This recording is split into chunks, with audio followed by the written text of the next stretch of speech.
Aren't you?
Good morning, December 9th, 2021 licensing committee meeting of the Texas State Dental Board of Examiners will now come to order.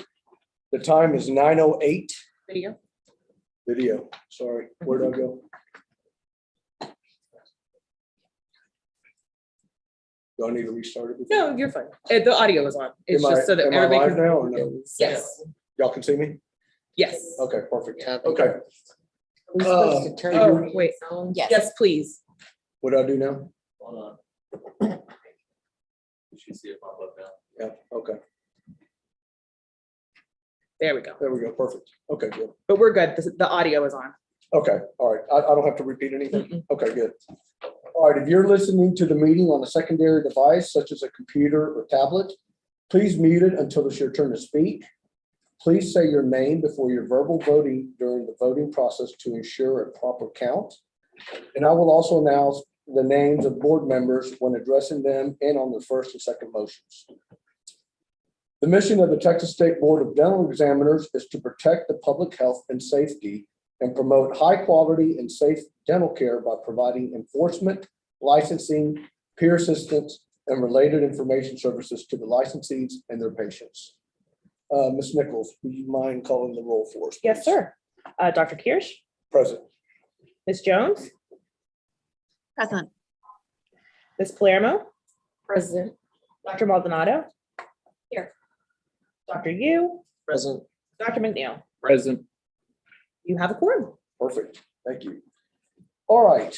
First item on the agenda is committee recommendation and possible action on dental and hygiene applicants attesting they will not provide patient care prior to obtaining a license. And Ms. Nichols, can you lead us in the discussion on that? Yes, sir. So this was an initiative that came from Dr. Melcher. She had been receiving, I don't know if we would call it complaints or just she had heard that certain students may have been practicing or beginning their employment before they actually received their license from the board.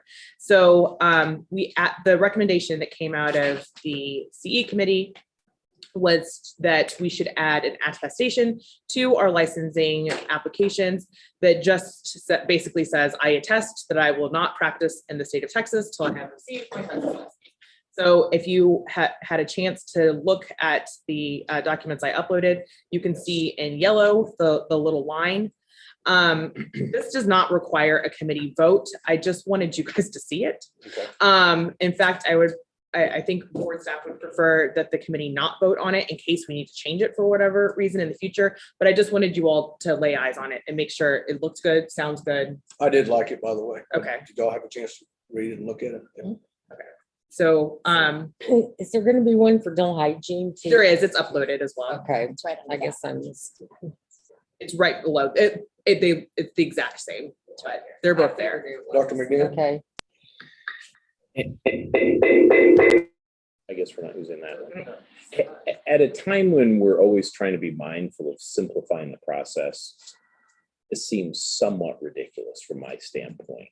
And it's kind of like having someone say, okay, you can't drive a car until you have a driver's license. I can appreciate it may put us in somewhat of a better legal position. And it's not a huge thing, and I'm not going to lose sleep over it, but it seems moderately ridiculous. You know, if you don't have a license, you don't practice. So, Yeah. I Dr. think Yu? it actually came from hygiene, the hygiene part, because some dentists were allowing their hygienists, practice on staff and other patients, before getting their license. Thank you for that feedback, Dr. Yu. Ms. Palermo, do you have any now comments? I was gonna say, you guys are gonna have to speak up over there. 'Cause it's like I'm trying to hear. It's too much. Too much fan. Too much fan in our ear.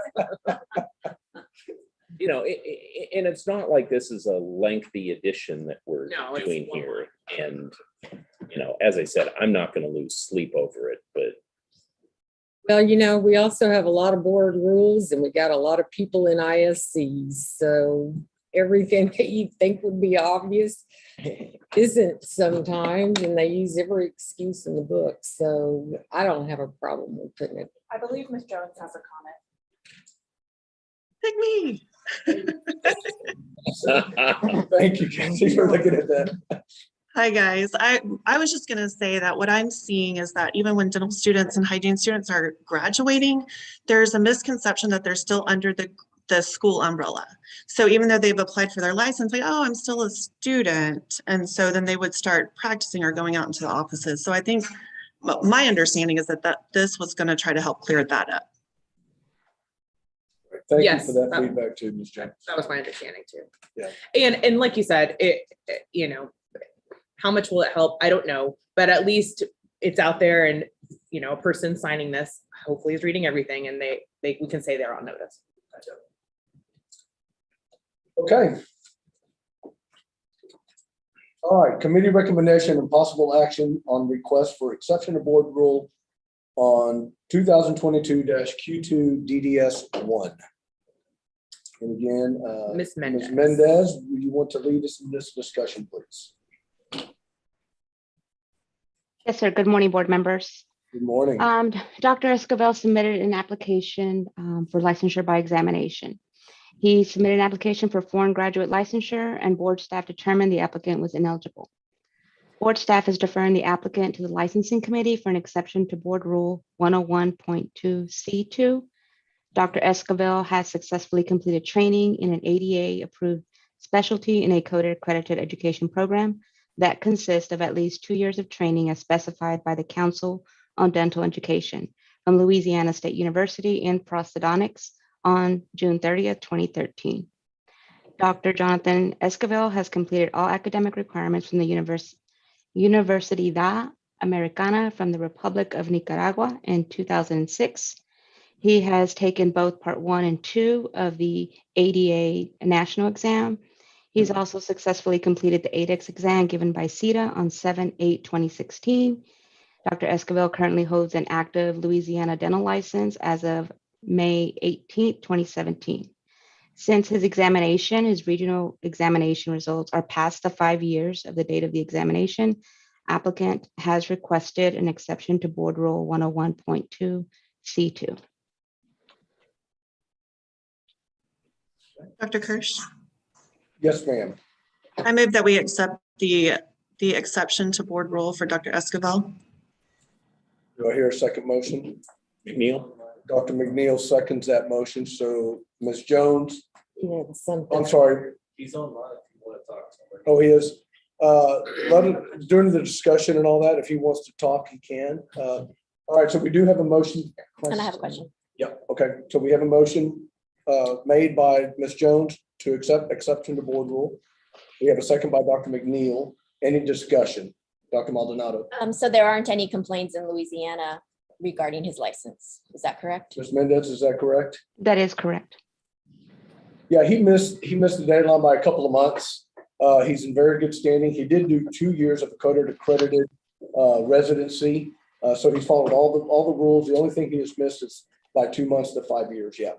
Dr. Yu? Yeah, and I'm in agreement. He did his CETA, and it was about 3.5 months late, but still, it's kind of, you know. And I read his letter, and it was due to COVID and all that he wasn't able to come and do that. So I'm in agreement with this as well. I really am. Any further discussion? Dr. McNeil? And I think the important point here is because this individual was not a graduate from an accredited, CODA accredited school program, But it did. and going through credentials, that's why they need that 5-year mark on the exam. So I'm in agreement with what we're talking about here. Any further discussion? Okay, all in favor of the motion? The motion carries unanimously. Do I have to call out all the names since it was unanimous or no? No, we're good. Okay, perfect. All right, thank you, committee members. All right. All right, discussion of possible action on request for exception board rule, again, Q2 DDS 2. Ms. Mendez, would you lead us in this discussion as well, please? Yes, sir. The applicant submitted an application for licensure by examination. Board staff determined the applicant was ineligible. Board staff is deferring the applicant to the licensing committee for the exception to board rule 101.2 D13. Dr. Hawkins is applying for a dental licensure by examination. Dr. Hawkins took and failed the endodontic component of the ADEX exam given by CETA 3 times. She successfully passed on her 4th attempt on June 6, 2021. Since the 4th attempt was taken without board approval of the remediation or the remediation completed through a CODA accredited dental school, Dr. Hawkins is now requesting an exception to the board rule. Okay.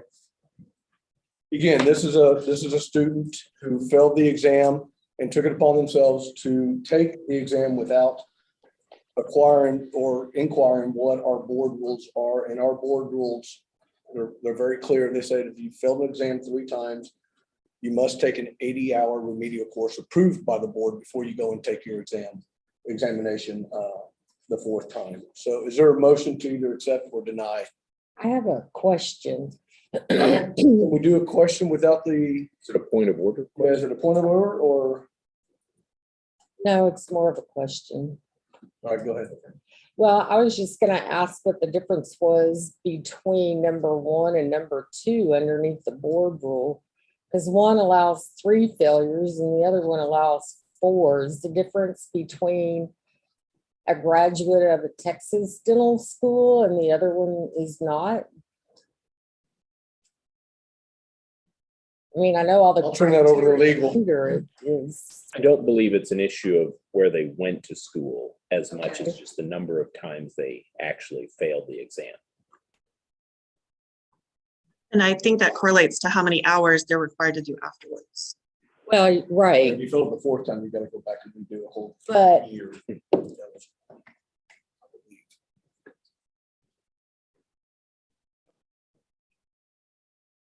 one of them that I read only failed 3 times, so she just didn't take the 80 hours that we approved. Is that it? Yes. Is that her? Is that this one? This is Brittany Hawkins. We have 2 like that that we'll be discussing. We have 2 like that. Dr. Kirsch, just so we can discuss, can I make a motion? Yes, sir, please. I would like to make a motion to deny exception to board rules for candidates. 2022 Q2 DDS 2. Okay. Do I hear a second? Ms. Palermo seconds. Okay, any discussion now? Dr. McNeil. Dr. Kirsch, to your point, someone went through a mechanism without knowing the rules that we have in place. And so I can certainly see that side of the equation. It also somewhat takes away our reliability and how we feel about the exam because they did pass the exam. However, the rules are in place and the 80 hours remediation that were necessary Through a CODA accredited. through a accredited program CODA. is that's the Canadian way of saying it. Makes sense. Dr. You. Yeah. Well, I mean, there's a couple of mitigating factors on this because not that it matters, but she's in a CODA or a CODA approved ortho residency right now, 2nd year of the 3 years. But in her grit that she's shown, she failed perio, endo and perio, endo and pros back in 10/2020. Failed endo 10/2020, failed endo 1 or 5/1/21, and then failed restorative, and then passed endo on June of 21, and then passed restorative. So in all the ones that she's failed, she's passed later on, but after the endo ones, she never seeked. I mean, she just retook it without asking for remediation. So that's kind of the issue here. Thank you, Dr. Yu. Dr. McNeil. Point of questioning maybe for licensing or anyone else here, if she becomes a graduate of the orthodontic program, we're still going to run into this issue here as far as Texas. Absolutely, yeah, because she has to take a remediation course to facilitate her to pass the exam, not just the ortho portion, which she is going to get obviously over 80 hours. Yeah. Ms. Jones has a question. Ms. Jones. Hawkins available to answer questions? knows that she just left. She may come back on it. Okay. She was in the queue, but is no longer in the queue. She's no longer in the queue. Okay.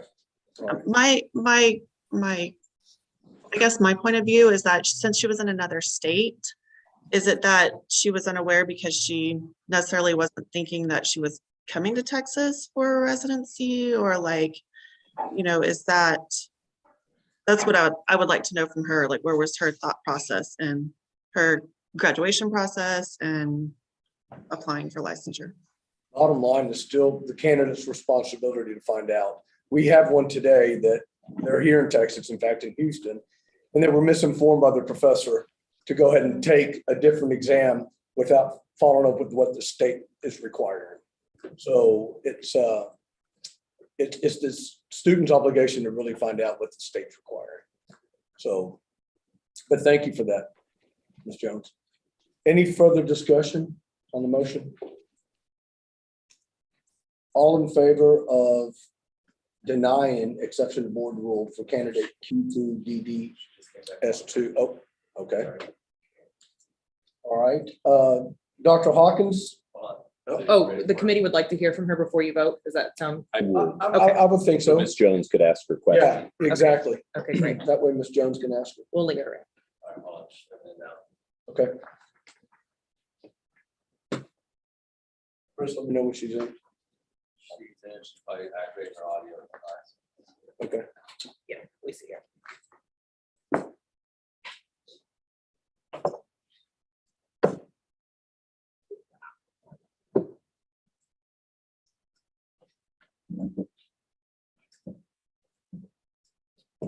Good. Connecting to her audio. I did notice she was on an iPhone, so it may take her a second. Okay. All right.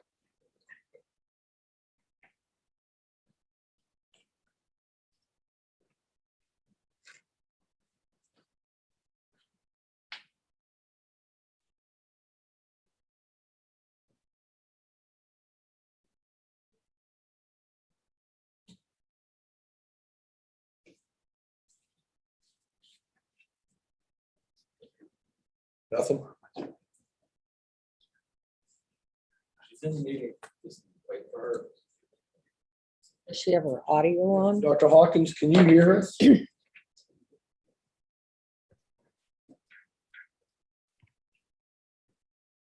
you go. There we go. Okay. Good morning. Good morning, Dr. Hawkins. How are you? We're very well. How are you? I'm well. Thank you so much for asking. I believe Ms. Jones has a question for you. Yes.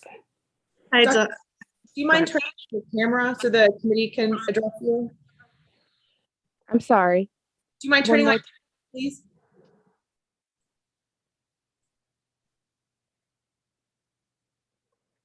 Sorry, guys. That's all right. I'm sorry. Just a second. My internet is. That's fine. I'm sorry. I just thought it might be easier if the committee could address you directly, but if Ms. Jones, if you'd like to go ahead, that'd be okay. Hi, thanks, Ms. Hawkins, for being here. I was just wondering, what was your thought process or what was going on for you whenever, like after graduation, moving to Texas from Tennessee and that type thing? Well, so actually, when I was graduating from dental school, I'm a 2020 graduate. So it was in the height of COVID. And initially, I applied to orthodontic residency and I didn't match. But I eventually post-matched in February. So my plans very quickly changed. And so I got into orthodontic residency in Georgia at the Georgia School of Orthodontics. And my plans changed within like a few months. And I went ahead and moved to Georgia and I'm currently in residency. So maybe like a month into my residency program, I decided to go ahead and take the 8X, the CETA portion of the 8X examination. And I was unsuccessful on 3 of the endodontic attempts, which is why I submitted a petition request but I am in orthodontic residency. So I'm not currently in Texas, but I wanted to go ahead and get my, license and get all of that squared away while I'm in residency. And that's kind of the circumstance. Okay, are you licensed right now in Georgia? I actually just got my license in Georgia. Yes, ma'am.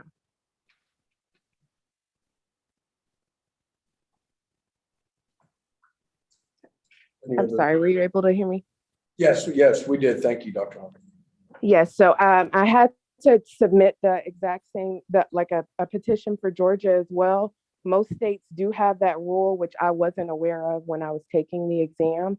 The rule of having a board certified or a board approved remediation course taken before retaking the ADEX exam. Georgia has that rule as well, so I had to submit a petition here as well. And once they realized that I was in orthodontic residency, they deemed that I wasn't in violation of the rule, as when you're a student here, the 3 attempts count as 1. So I was able to get my license here. So it's a little different than Texas. So, yeah, because our rules are not like that. So, Dr. McNeil. This is more of a point of clarification, maybe from Ms. Mendez can answer this question. If an applicant such as this does have a license in another state and then tries to go through the process of licensure by credentials in Texas, would this specific issue seem to be a challenge on that point? No, it would not. She would be able to, so long as she meets all the other criteria, she'd be able to come through licensure by credentials. Gotcha. Okay. That's exactly what I was gonna Yeah. ask. So she could technically graduate from her program and ask for a license here in Texas without having to go through all this. Right, Yeah. that's what I was Requirements wondering. At that point in time, because of the practice requirement, she'd still have to seek an exception if she applied right after. Right, she had practiced more than 5 years. Yeah, because Yeah, right. she failed while she was doing it at another state and they got licensed. So, Because her state didn't require it because she is a student now. right, Right, right. that's right. We don't have that. Right. Yeah. But Texas is my home state. I just, I initially I didn't have any plans on getting licensed in the state of Georgia because I'm only here for school. However, once I, was made aware of the rule that, the 3 fails on any one part of the exam would, once I realized that I was in violation of the remediation rule, I was just afraid that I wouldn't be able to get a license at all. So I applied via the petition process for Georgia and for Texas.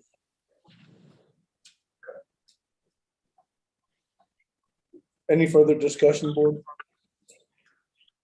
Dr. Maldonado, then Ms. Palermo.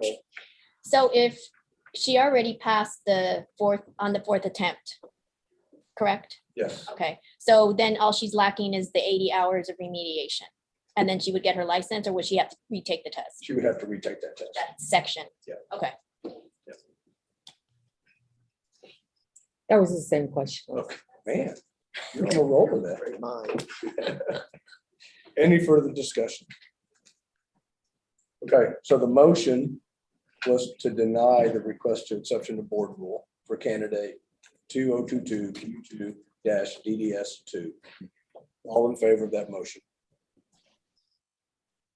Ms. Jones? It's unanimous. Okay. All right, thank you, Dr. Hawkins. Thank you. Okay, discussion and public, possible action on request for exception to board rule on 2022-Q2-DDS3. And again, Ms. Mendez, will you lead us in this discussion, please? Yes, sir. Dr. Hema Satish Kumar submitted an application for foreign graduate licensure on October 15, 2021. Licensing staff approved the application on November 8, 2021. Licensing staff received a complaint about Dr. Kumar that indicated she did not meet the board's licensure requirements. After reviewing the application, licensee staff determined that Dr. Satish Kumar's application for dental licensure was approved in error. Licensing staff notified the applicant of the error and submitted the application to the committee for an exception to board rules. The applicant has not completed an American Dental Association approved specialty in a CODA accredited education program that consists of at least 2 years of training as specified by the Council on Dental Education. And I believe, Dr. Kumar, you're here today. You want to come forward, please?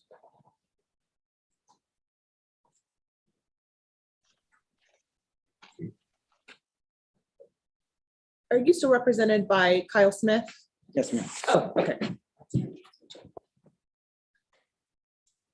You understand why the licensing was taken back, right? Because you only completed 1 year of a code accredited residency in dental health, right? Okay. All right, go ahead, please. Yeah, sure. Morning, presiding officer and the committee members. I am Dr. Hema Gomati Satish Kumar. I'm here to appeal the Texas Dental Board's decision to Please speak up because they have to hear you on the microphone. Okay. Thank you. I'm sorry. Okay. So I'm here to appeal the Texas Dental Board's decision to rescind my license after the board has approved it and to request the board to reinstate my dental license number 38013. I would like to tell you the steps I followed at the direction of Texas Dental Board to receive my license. In March 2021, Texas Dental Board gave me the approval to take my REB exam, regional board exam, and I successfully passed the exam in June 2021. In September 2021, after graduating from my dental public health residency, I applied for the Texas dental license. In October 2021, the board accepted my application and directed me to proceed for the fingerprinting and background check. On November 8, 2021, the Texas board approved my license along with my license number 38013. On November 16, 2021, I paid the initial application fee of $276 as directed by the board's letter. And on 22nd of November 2021, I received an email from the Director of Dental Licensing stating that my license was issued in error and it's deemed invalid for not meeting the requirements set forth by the rule 101(2)(b). The decision by the board came as a surprise and shock to me and my family, which includes my husband and my 8-year-old daughter. And it has created immense financial as well as emotional hardship to us. I would now like to submit 4 reasons why the board should reconsider its decision to reinstate my license. First, as I mentioned in the letter I submitted to the Director of Dental Licensing on December 2nd, 2021, and in my program director's letter, Dr. Mary Tavares from Boston University, I have 3 years of education after my dental school, which includes 2 years of Masters in Public Health from Case Western Reserve University, which is CEPH accredited. And I have 3rd year with Dental Public Health Residency from Boston University, which is CODA accredited. And I would like to note, CODA do not accredit the MPH programs.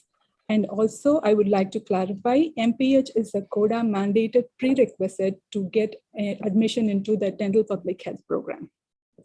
And as my program director specified, I have completed the required 2 full academic years of dental public health training, and I am eligible for board certification by American Board of Dental Public Health as recognized by ADA. Secondly, I have been following the Texas Dental Board website for the past couple of years since I joined my MPH program, and it is evident that the Texas Dental Board has issued license in the past years to the dentist with MPH as well as CODA accredited 1-year program. And they are from the same school as I graduated from and from other schools as well. Thirdly, I relied on board's process in granting my license. In good faith, I moved my family across the country so that I could obtain employment in the Texas. To rescind my license at this point in time would be unjust, taking my livelihood and occupation, and it is hard to handle this undue hardship and that is creating to us right now. Finally, my understanding that I have fulfilled the Texas dental license requirement was also based on the board's application for regional board approval, the form which is available on the website, it says completion of 1 year of dental public health along with 2 years of master's in public health degree are acceptable as qualification to procure the license to practice in Texas. In conclusion, for the reasons explained above and to my true knowledge, I did not violate any of the rules set forth by the board, and I have submitted all the documents of my hard-earned degree to support my candidacy, and I kindly request the committee and the board to reconsider its decision and to consider my appeal positively and to grant me license. Thank you all for the opportunity to be present here today, and I can handle any questions which the board members have. Go ahead, Dr. McNeil. Hi there. What was the title or nature of your capstone project at Case Western? It is access to dental care among the children. And I use the secondary data from the School of Dentistry under Dr. Suchitra Nelson's guidance. She's the director of community dentistry. And did you have a similar project at Tufts as well? At Boston University? Yes. And what was the title of? I have 3 different projects that I've done in Boston University. One is access to dental care for the children, and I used the national survey data of children's health. And the second one is a scoping review that I did for the older adults. And my third project is I did a GIS project with Dr. Catherine Hayes. It is to find, to increase the access, we made a GIS mapping, and we found, like, depending on the distance from the community dental centers to the mass health primary care, so that we also found how we can develop the integration between the medical and dental systems. These are the 3 projects I did in Boston. During both of those time periods, were you able to do any hands-on dentistry at all, or was everything I was just going to ask the same question. non-clinical? How much clinical experience have you had? I don't have any I didn't do any clinical training during this period, but I graduated. After graduation, I have 3 years of clinical experience in my home country, and I did a lot of volunteering, and I worked as an assistant, and I did 9 months of externship at Case Western Reserve in endodontics department as well. Dr. Yu. So how are you, and that's great that you graduated from the dental public health, but how are you using your knowledge and the years that you spent in dental public health now as a clinician, or supposed to be Future clinician. future?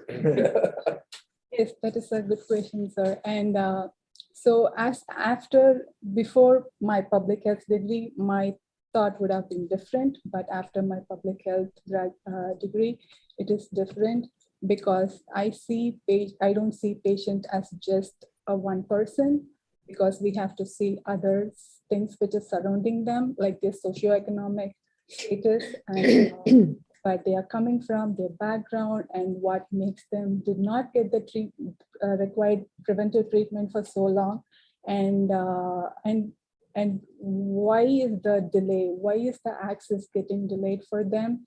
And all these can be considered. And when I did my public health degree.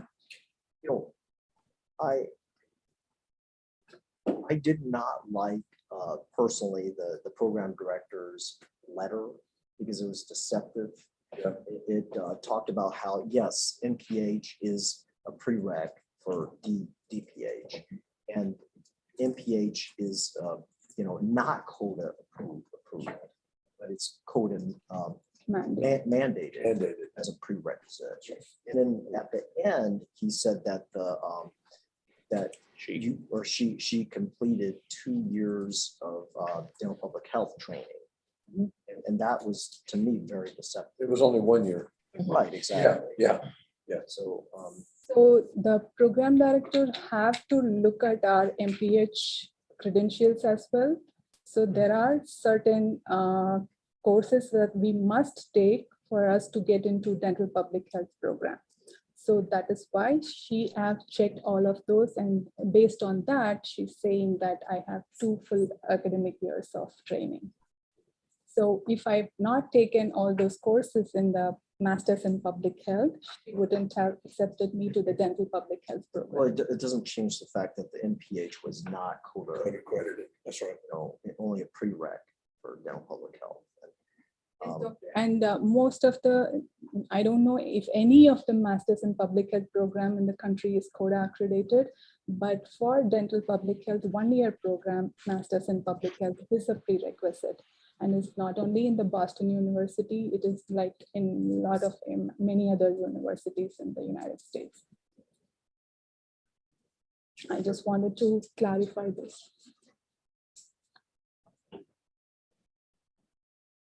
Do you have something, Dr. McGill?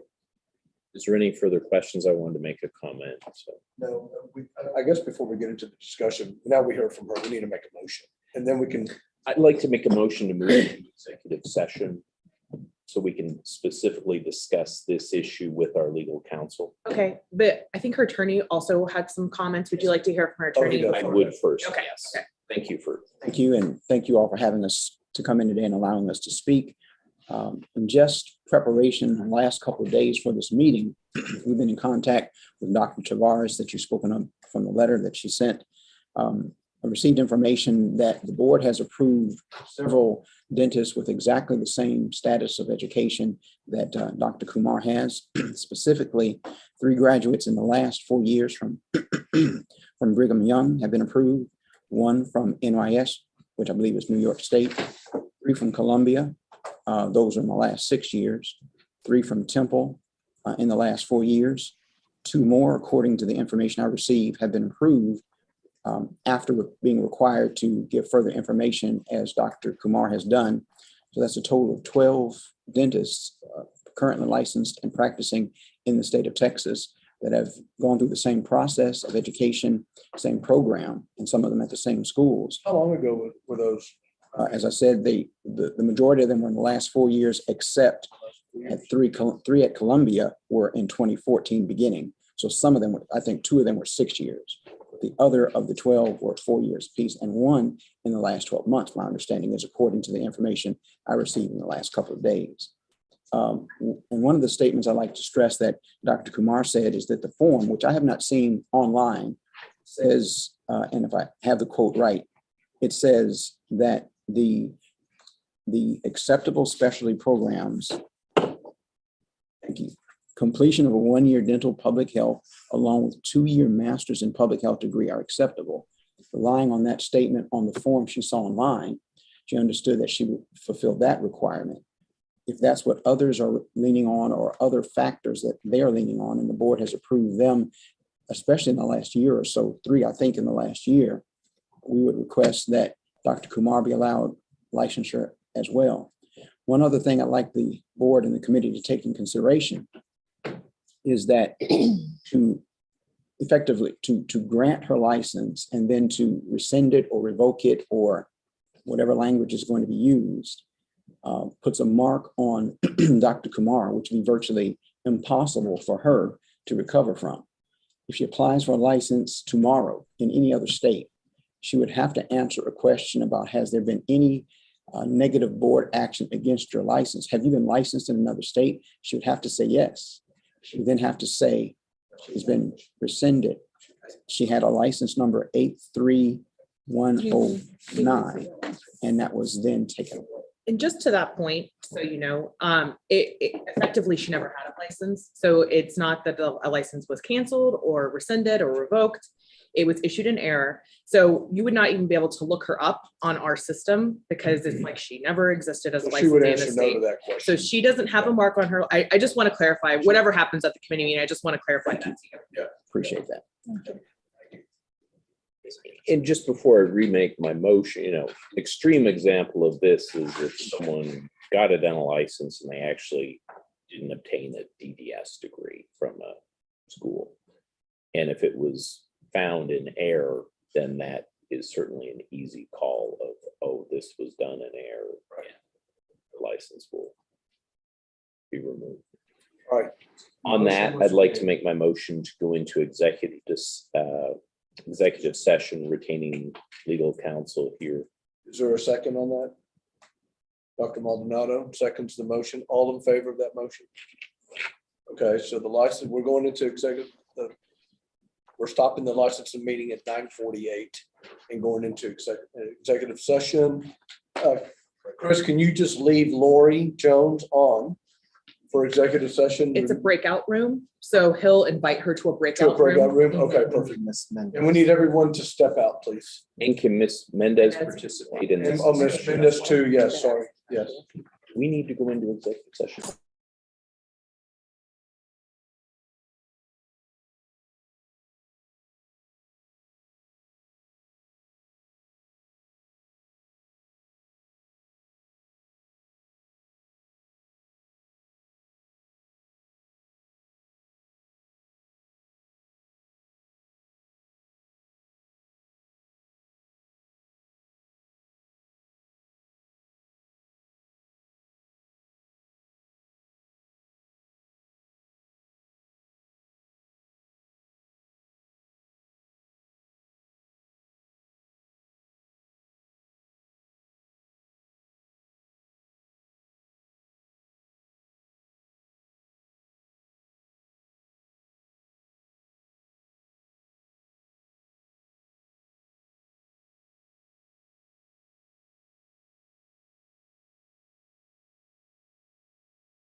Does it say return to David, main can session? you return Okay. my thing Yes, to main yes. section? Okay, of that? I'm sorry about that. Do I leave the room again? Leave room, yes. Yes. Yes, Leave. thank you. Where is it? It's at the bottom right-hand corner. I thought I clicked on. But if you minimize it. You have to- that you have to little click it green bar, you have to twice. Maximize that first. I had to click mine twice. Yeah. Yeah, that's where I was on. Yeah, I this next don't see where the. one. She's the one who gave. it Yeah, up. yeah, yeah. I know. Yes, you may. But we've already kind of set a precedent with the other one, so Yeah. Well, is our last one here. it will be virtual, Yeah. DDS And 5, he was just asking for 80 hours of remedial. That's an easy, that's a no-brainer. Yes. but he'll be available if you guys want to. Yeah, yeah. Well, he's doing it the right way, so. So I don't know if when I'm asking questions or anything, if Lori and then can hear me. So when you're talking, what do you click audio?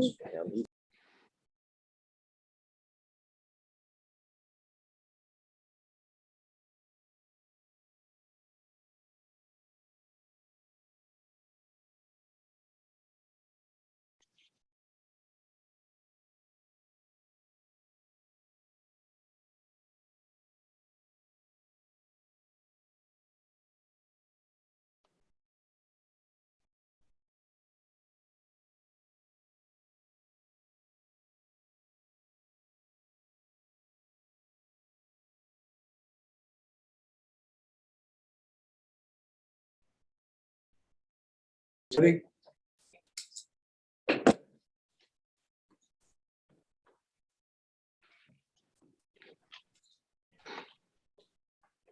Okay.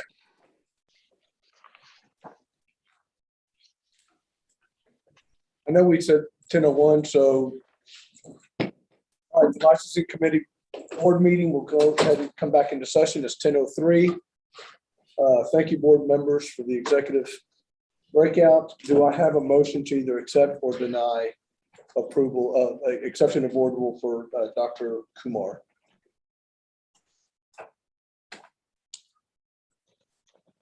Board members?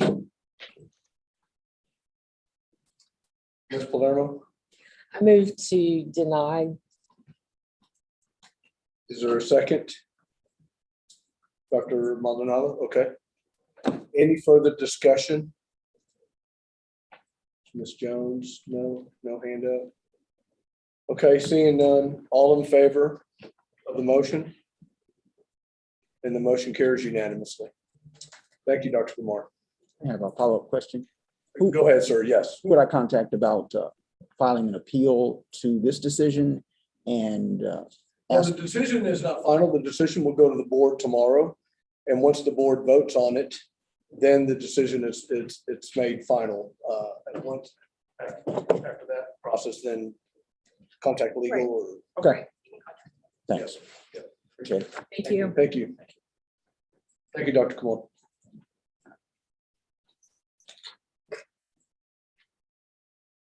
Okay. All right, Ms. Mendez, would you lead us in discussion in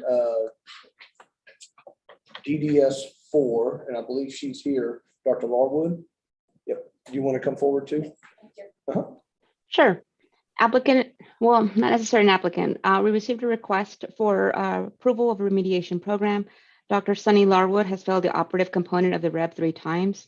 Dr. Larwood then took the ADEX exam given by CDCA, and though she was successful in completing the anterior and posterior restorative components, Dr. Larwood failed the endodontic component 3 times. At this time, Dr. Larwood is seeking board approval of the remediation program, allowing her to retake the exam, as well as accept the results of the successful completion of the anterior and posterior restorative component without prior board approval. Board staff is defers to the judgment to the licensing committee. Again, this case is very similar to our previous case, and I'm sure you heard all the discussion on that. So, Yes, I did. but go, we'll want to hear you out. Go ahead. Great, thank you so And much. thank you for all the stuff that you did. It's Yes. very proactive. Thank you. Well, good morning. My name is Sunny Larwood. And I would like to thank you for the opportunity to be here and discuss with you today. I am a recent graduate at University of Texas in Houston, the DDS program, and I'm here today to ask for approval of an 80-hour typodont remediation program in order to retake the operative portion of REB in March of 2022. My previous examinations have ended in an unfortunate set of circumstances. COVID-19 and curriculum changes have resulted in typodont examinations. In this case, the specific typodonts used are different than those that we use in our preclinical courses. So all of my practice previous to these exams are on different ivorine teeth. On my first attempt, an unintentional response of the ivorine tooth while using an enamel hatchet, as I normally would on a natural tooth, resulted that tooth breaking into 2 pieces. On other examinations, out of haste, I did not have time to establish proper contact with the adjacent tooth after I removed the initial restoration that did not achieve that proper contact. As I have successfully graduated from the DDS program, I would hope that I am competent in working on natural teeth in regular clinical scenarios. I believe the plan I have presented will meet the objective of the 40-hour remediation required by the REB organization, as well as the 80-hour remediation requirement by the state of Texas. This plan will allow me to complete a minimum of 168 operative repetitions prior to retaking the REB, and this total is far higher than is currently required in our DS1 and DS2 preclinical courses. The remediation will take part as part of this year's DS1 class in their regular operative sessions under direct supervision of our faculty. The PACE Center and the School of Dentistry are willing to make any modifications as the board sees fit. And I would like to thank you again for your time and consideration so that I can begin practicing and serving patients in Texas. Thank you. Anyone have any questions for Dr. Lowy?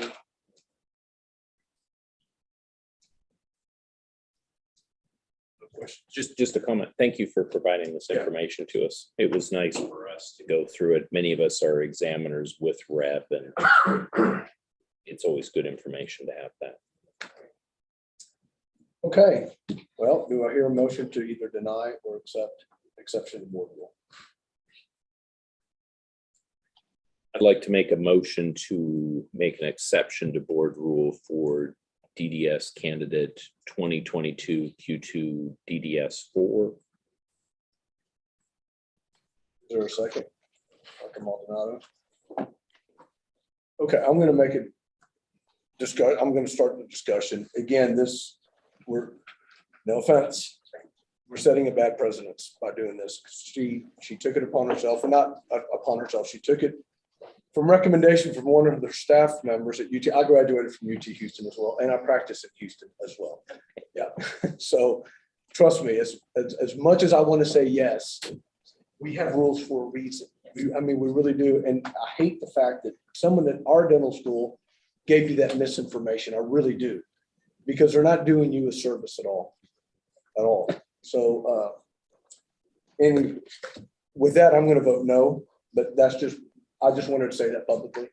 So we do have a motion. Is there any other discussion? Ms. Jones, do you have discussion? I keep neglecting them, so I'm going to make sure I look at her now. No comments. Okay. Any other comments? Okay. So do I have to remove my second? No, you don't. The motion's there. We're just going to vote. All right. Right. This is just discussion. It's just discussion. So, okay. All Hold on. I do have a question. Sorry. What is the motion basically? Which option are we accepting? Are we? Well, my understanding is for the motion. her exception is to just take the 80 hours of the ADEC portion that she failed, but approve what she already had passed, which she didn't take the 80 hours Right. from us from ill advice of the professor or whoever gave you that advice. Right. So is So the motion on the floor is to accept the 80 hours in lieu of the 1,000 hours? I believe so. Is that what your motion was? Yes. Dr. McNeil? Yeah. Okay. Okay. Can you explain that one more time? Because I'm a little Right. confused too. What do we accept? What do we vote? What's, Ms. Mendez, what is the exception that Dr. Larwood is asking for? So the exception to the board rule is that we accept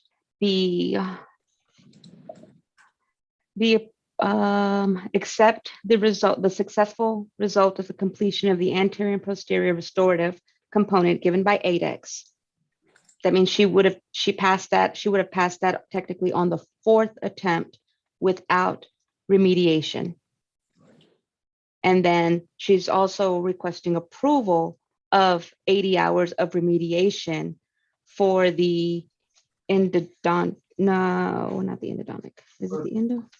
Endodontic. So, Yeah, okay, yes. yes, I'm understanding. So she took the REB 3 times. Instead of coming to us and saying, hey, what do I need to do? I've taken the REB 3 times. She asked one of the professors to take the ADEX, which starting in 2022, they're all going to be one exam anyway. I know, it does get tricky. So she passed the anterior posterior restoration portion of that, but failed the endo portion of that 3 times. So the exception to board rule that she wants is she wants the anterior posterior that she already passed without asking us for the 80 hours to count, but wants 80 hours of remediation for the ADEX portion of the root canal portion that she failed. And Did just I say so, that right? I think I would like to clarify. Absolutely. If that's okay. No, please, absolutely. Okay, so originally on REB, I did pass all sections except for operative. And so I'm asking to complete an operative remediation so I can retest the operative portion with REB and sort of pretend like ADEX never happened. and the ADEX failure was the Endo, yes. But So you're going to take the whole exam again, endo and operative? Not if I can retest before May of this upcoming year. I would only be required by REB for the operative section. In your endo, you failed 1 time or 4 times? 3 times Three with times. ADEX, Gotcha. but passed on the first attempt with REB. Gotcha. ADEX does not allow the use of radiographs for their exams, and REB does allow the use of radiographs. It is a tricky situation. So point of order, would we need, it sounds like this is 2 different motions. Correct? Because, and I would agree with Ms. Jones, there's sort of 2 separate issues that we have going on here, and the scaled components is the 80-hour with 3 failures versus the 1,000 hours, correct? No, she failed 3. She failed the ADEX 3 times in endo. She failed the operative 3 times. So she's only failed it 3 times. Okay. So all she needs is 80 hours of remediation to retake the whole exam. I mean, it's pretty simple. So I think it should be denied. Let her take her 80 hours or let her redo the whole exam. So to me, one that's- option would be a friendly change of my own motion to say we're giving you approval for an 80 hours remediation program, and we would like you to pass all components of an exam that we deem as appropriate. Well, we still have to vote on the motion that was voted. So we have to. Well, and I'm trying to clarify. Well, we could. Or vote that I motion can down, and then you withdraw. can make a new I motion. withdraw my motion. Can. Okay, I'd like to withdraw my motion based on the general conversation. Okay. Okay. All right. Would anybody like to make a motion either to accept or deny exception to board rule to what Dr. Norwood is asking? I'll make a motion to deny. Okay. Is there a second? I think it's cleaner that way.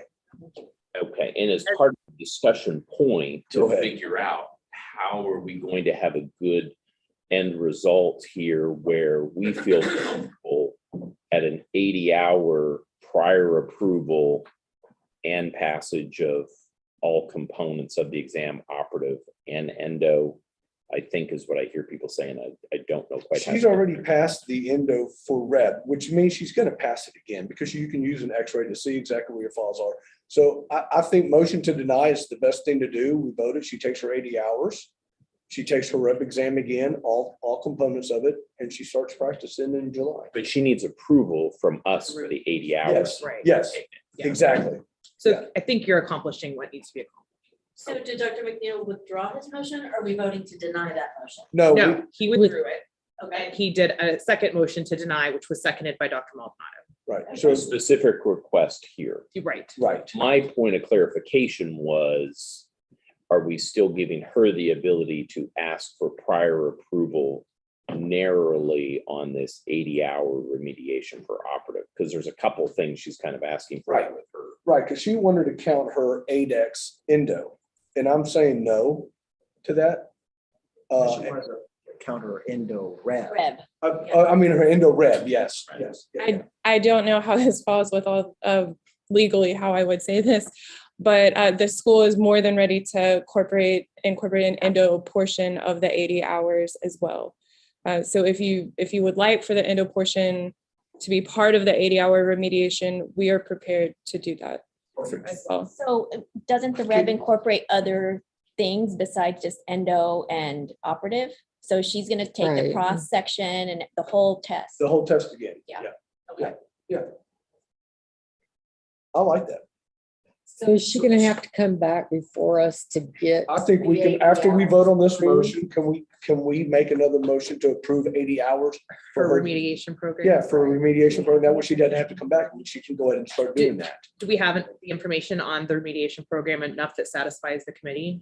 I read it. She presented something very beautiful Okay. to us. And so for my own clarification, with all the documents that you provided us, I know there was, Promethean was one. Right. What is the exact 80-hour program that you're Yes, anticipating? that's a very good question. So I was originally informed that this meeting was on November 15th. So everything in your information that I've given you was from that time. We have changed some things as far as moving forward with requirements of the program. And since now it looks like we want to do all sections, I believe there's a plan in there that we can cover all 4 sections with the Through remediation. which remediation program? Is it the one through UT Houston? Yes. Mhm. Gotcha. So what I hear you saying is you're asking for permission for that 80-hour program through UT Yes, Houston to yes. fill for prior approval. And does that have to come to the board license? It does for approval. Okay. We've got one right after this asking for approval. That's what I'm saying. If you can kind of modify your motion. And my general to deny, intent but is, yet accept 80 hours for the full. I mean, so let's do it cleanly. Maybe we deny what's being asked for, and then I would intend to make a new motion. okay, well, let's do that. For what we're talking All about. right. Okay. So denial to the exception of board rule from Dr. Norwood. We have a motion for denial, second from Dr. Maldonado. All in favor of denial for this exception of board rule. Okay, that carries unanimously. Now, Dr. McNeil. Now I'd like to make a motion to allow DDS candidate 2022 Q2 DDS for the ability to obtain an 80-hour remedial program through UT Houston to fulfill her requirements prior to her retake of the examination, which is Rep. Okay, perfect. Do I have a second? Yes. Perfect. Any further discussion on that? Does it have to be Reb? I was, Point of clarification, just is it, we've talked about a bunch of things here, operative, endo, The whole exam. She's taking the whole exam. Retaking the whole Rep. exam. you're taking the whole exam. That's what we're denying here. But I don't think the committee has to specify what exam she Exam. takes. Okay. If she wants to take Rab, cool. She wants to Right. get it. We're just approving the Whatever. remediation. We're approving the remediation. Ms. Mendez, are you okay with that? Is that okay? Yes, that is okay. And I just wanted to clarify that that is a good thing that you guys pointed out about retaking the whole exam, because licensing would look at the most current results. And we would, at that point we would deny, but you guys have fixed it all here. Okay, perfect. Because it would Good. look like you were missing that. Yes, yes. Okay, We have a motion, a second. Any further discussion? Seeing none, all in favor of the motion to, okay. Okay, that motion carries unanimously. Okay, good. That's a Thank you for very being amicable patient. solution. I like. Yeah, I understand it is a Process very complicated. challenging. I like that solution. I thank you Yes. so much for your time. Yeah, please. So this will go to the full board tomorrow for a vote. The committee recommendation is to approve your remediation course. You're of course welcome to come attend or appear, virtually in case the full board has any questions for you, just FYI. Okay, great. Thank you You're so gonna be much. here tomorrow or Yes, is in the same room. at 8:30 right here? Yes, I will be here. Yes. Thank It'd you. be- Thank you so It'd be much. good for you to see that too. Yes, thank you. Thank you, Dr. Lowe. Thank you, board staff. Yeah, thank you through navigating. Verify. Okay, our last DDS, and again, this DDS is asking for 80 hours of remedial. And Ms. Mendez, would you lead us in this discussion, please? Yes. The applicant has submitted a request for approval of a remediation program. Dr. Shankar Venkat took and failed the endodontic component of the REV 3 times. Dr. Venkat has submitted a remediation course description from NYU for board approval. The board staff defers to the judgment of the licensing committee. And NYU obviously is a code accredited school, so do I hear a motion to accept? So moved. Second. Lori, seconds, great. Any discussion? All right, seeing none, all in favor? And it goes through unanimously. Okay, great. Okay, Ms. Studdard, you want to lead us in discussion of committee recommendation and possible action on currently proposed rules for September 10th, 2021 board meeting, admin code 103.10. Yes, sir. So dealing with Board Rule 101.14 first, it was concerning the exemption from licensure for certain military spouses. This rule was proposed at the last board meeting and now it's up for adoption currently. The amendment lists what a military spouse must submit in order to establish residency in Texas. And it was proposed in accordance with House Bill 139 of the 87th Texas legislature. No comments were received regarding this amendment. Is this something that we vote on the committee or? Yeah, it would be to Accept, adopt. adopt the rule. I'd like to make a motion to adopt said rule. Second. Dr. Ms. Jones seconds it. Any further discussion on this rule? All in favor? Okay, the motion carries unanimously. All right, Ms. Sutter, if you can lead us on the one that I read previously. Thank you for changing, correcting me now. And this is the same situation here, but it's Board Rule 103.10 and it's for the dental hygienist concerning exemption from licensure for certain military spouses. Again, lists the what a military spouse must submit to establish residency, and the rule was proposed in accordance with House Bill 139. And the board staff received no comments regarding this rule. Perfect. Do I hear a motion to accept and adopt? Ms. Palermo and second by Dr. Maldonado. Any discussion on this rule? Seeing none, all in favor? Okay, motion carries unanimously. All right, do we have any public comments? No? Did we have anybody? Just the cards I handed you. These are all, Those are all the, yeah, okay, good. And I don't have any further announcements, so do I have a motion to adjourn the meeting? So moved, McNeil. Wow. And second by Dr. Maldonado, all in favor to adjourn? It's unanimous. Thank you very much, licensing committee. And thank you all for being here too as well. We appreciate it.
Oh, Okay. I was thinking of something, but Okay, it's live.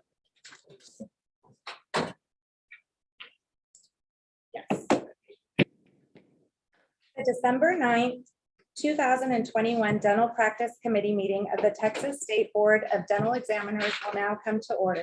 The time is 11 a.m.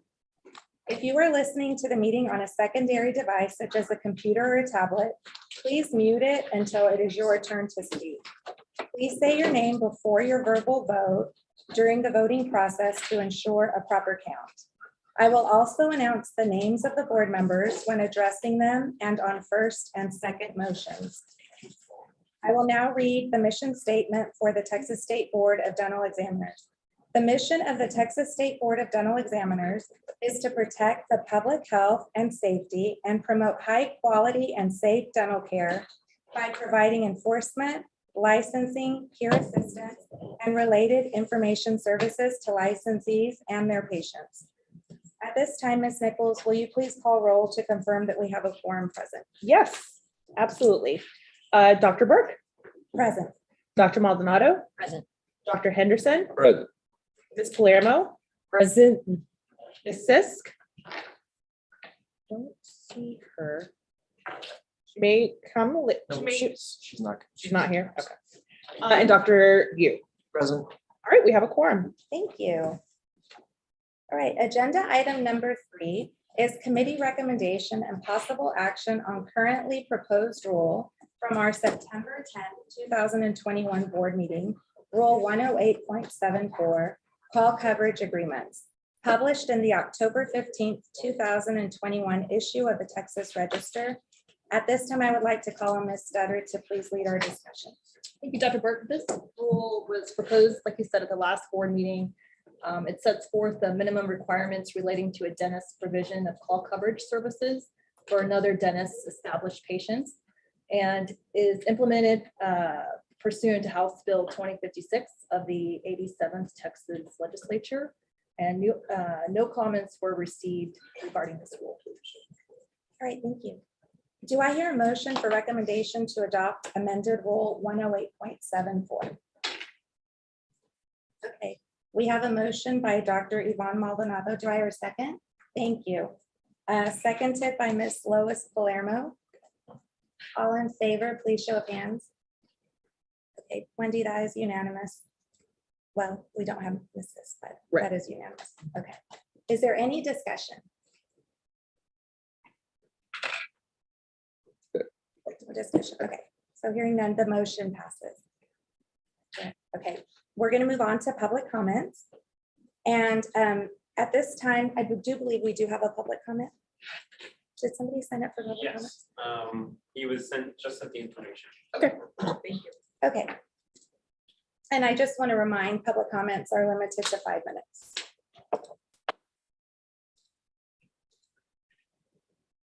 We have a virtual comment, so as soon as he gets logged in, the committee will hear from him.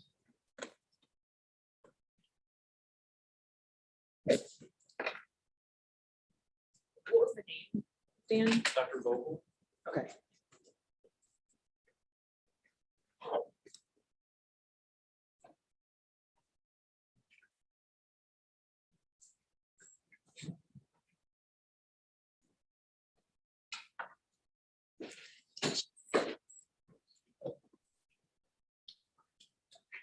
This one who wants to do public comment. He wants to just about Botox. If we would like to discuss it, we'll put it on the February agenda. Otherwise, we'll just hear from him.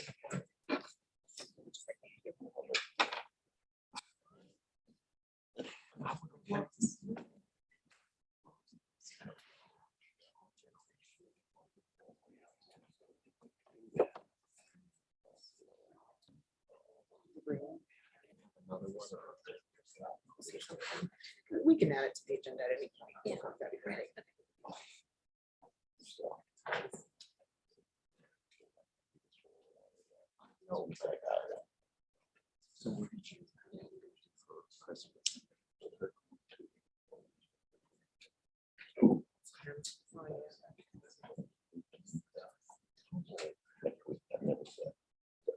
How long? Flying back Christmas.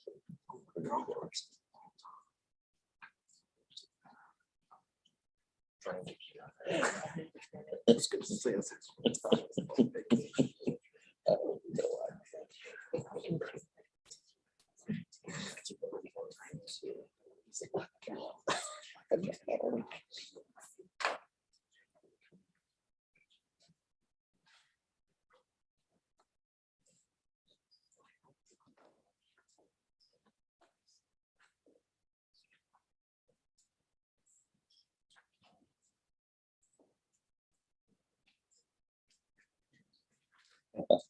Yeah, she's gonna ask. And I'm gonna get it, we'll wait till 11:59. Hey, Casey, we should give him until 11:59.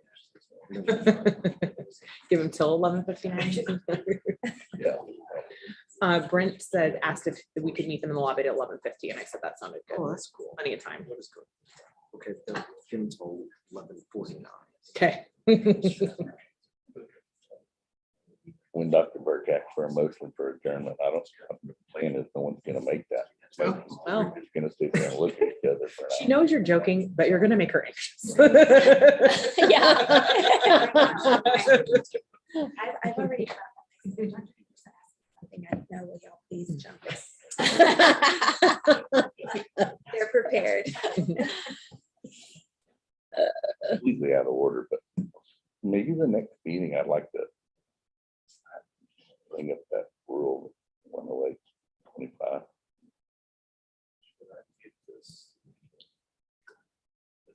I'll make a note. The next time, I mean, it doesn't matter. Got a tab for February already up and getting full, so You do? we have a tab up for. Well, I didn't want to do that while we were doing teledentistry. Thanks, man. That's very respectful. You know what I'm And just, he's talking to the Dr. Vogel, we're waiting on for the public comment. I think he has having some kind of technical. I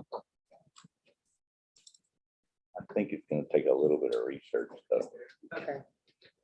We can chat about it. 108.25. Which one is What is that one? 108.5? 25. 108.25. What is that one? It's dental health worker.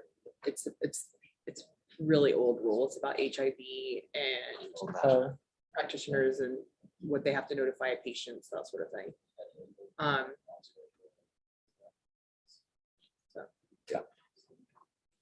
That might be a good idea. I think that's a good idea. We had discussed that. So We she's adding had, it to the list. yeah. But I've kind of looked at some stuff, but I really think from a legal issue.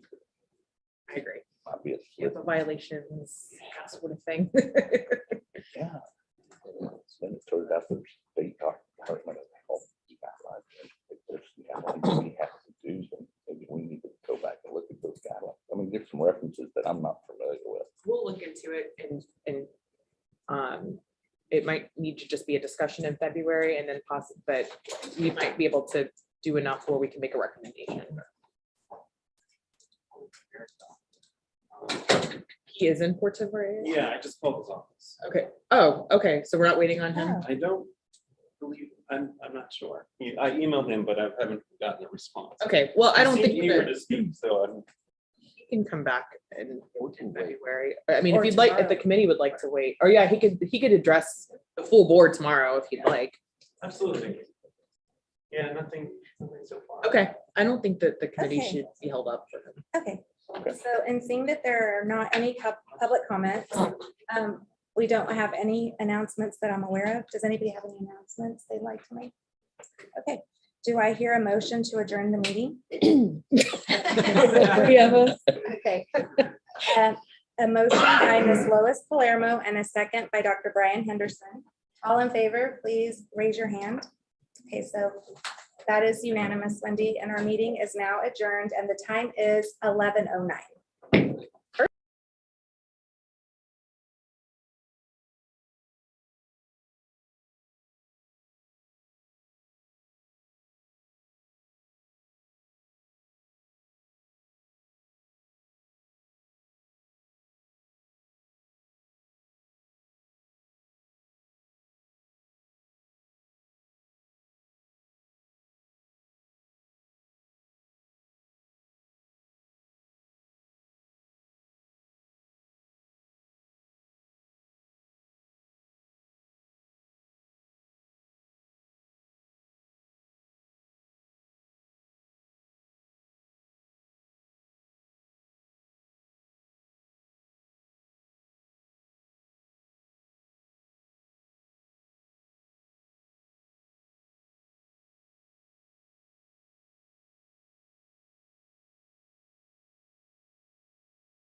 The December 9th, 2021 Disciplinary Review Committee meeting of the Texas State Board of Dental Examiners will now come to order.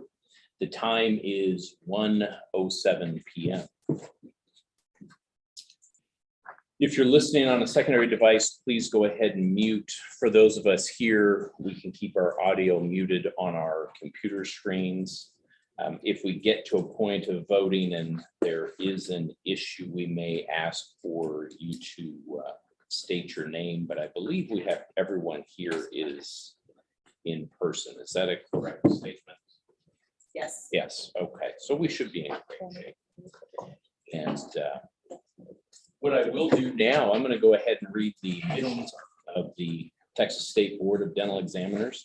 The mission of the Texas State Board of Dental Examiners is to protect the public health and safety and promote high quality and safe dental care by providing enforcement, licensing, peer assistance, and related informational services to licensees and their patients.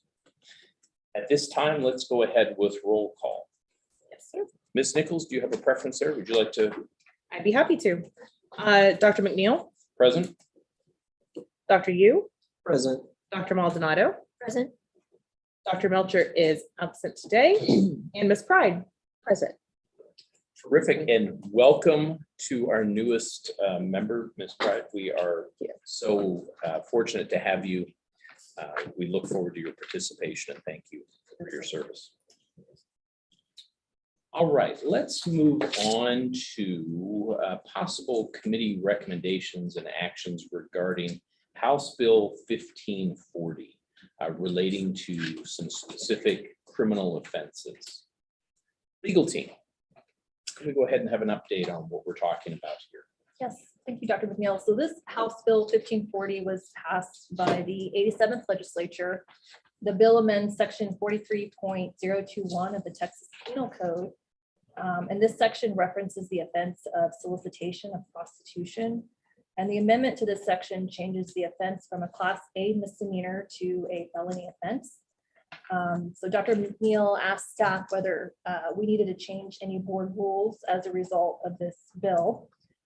So the board does not need to amend any rules at this time, since Board Rule 101.8 imposes sanctions against licensees or applicants who are convicted of a felony offense. Specifically, the rule requires the board to revoke the license of a current licensee who receives a final felony conviction and deny an applicant who received a final felony conviction that is still pending final disposition. So in other words, if a licensee or applicant received a felony offense of solicitation of prostitution, the board would seek revocation or denial of a license. Okay, thank you for that information. Are there any questions, concerns, or comments from the committee members?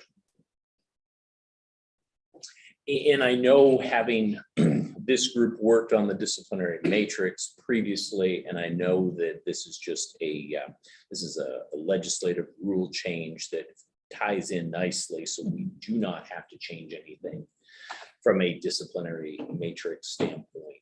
I guess my overriding concern is, and as it ties in as I was reading the mission statement of the board, related informational services. Now, obviously, this is a huge problem. It ties in certainly with sex trafficking and some of these issues. And I'm trying to, I know the issue is happening and there's going to continue to be some challenges.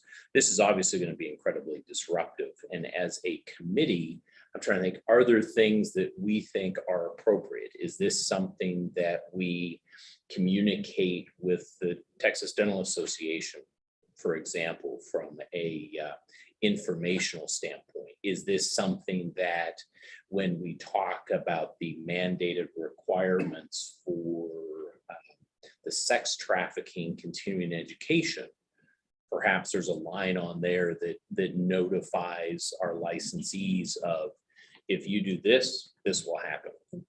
Where I'm trying to go at with this is, obviously addiction is a challenge. We deal with it from an alcohol standpoint. We deal with it from a a drug standpoint. This, ties in certainly with sexual addiction. What is our onus? There's so many lives that are destroyed. And is this a notification of someone that pushes them to get the help they need? I don't know. And as I said, I wanted it as a point of discussion for this committee to see if there was a consensus of things that should be done. Questions, concerns, comments on those issues? So, Dr. Yu, yes. so previous to this bill was, what is that, solicitation of prostitution? Is that just like a misdemeanor or, and now because of this bill, it's elevated to a felony?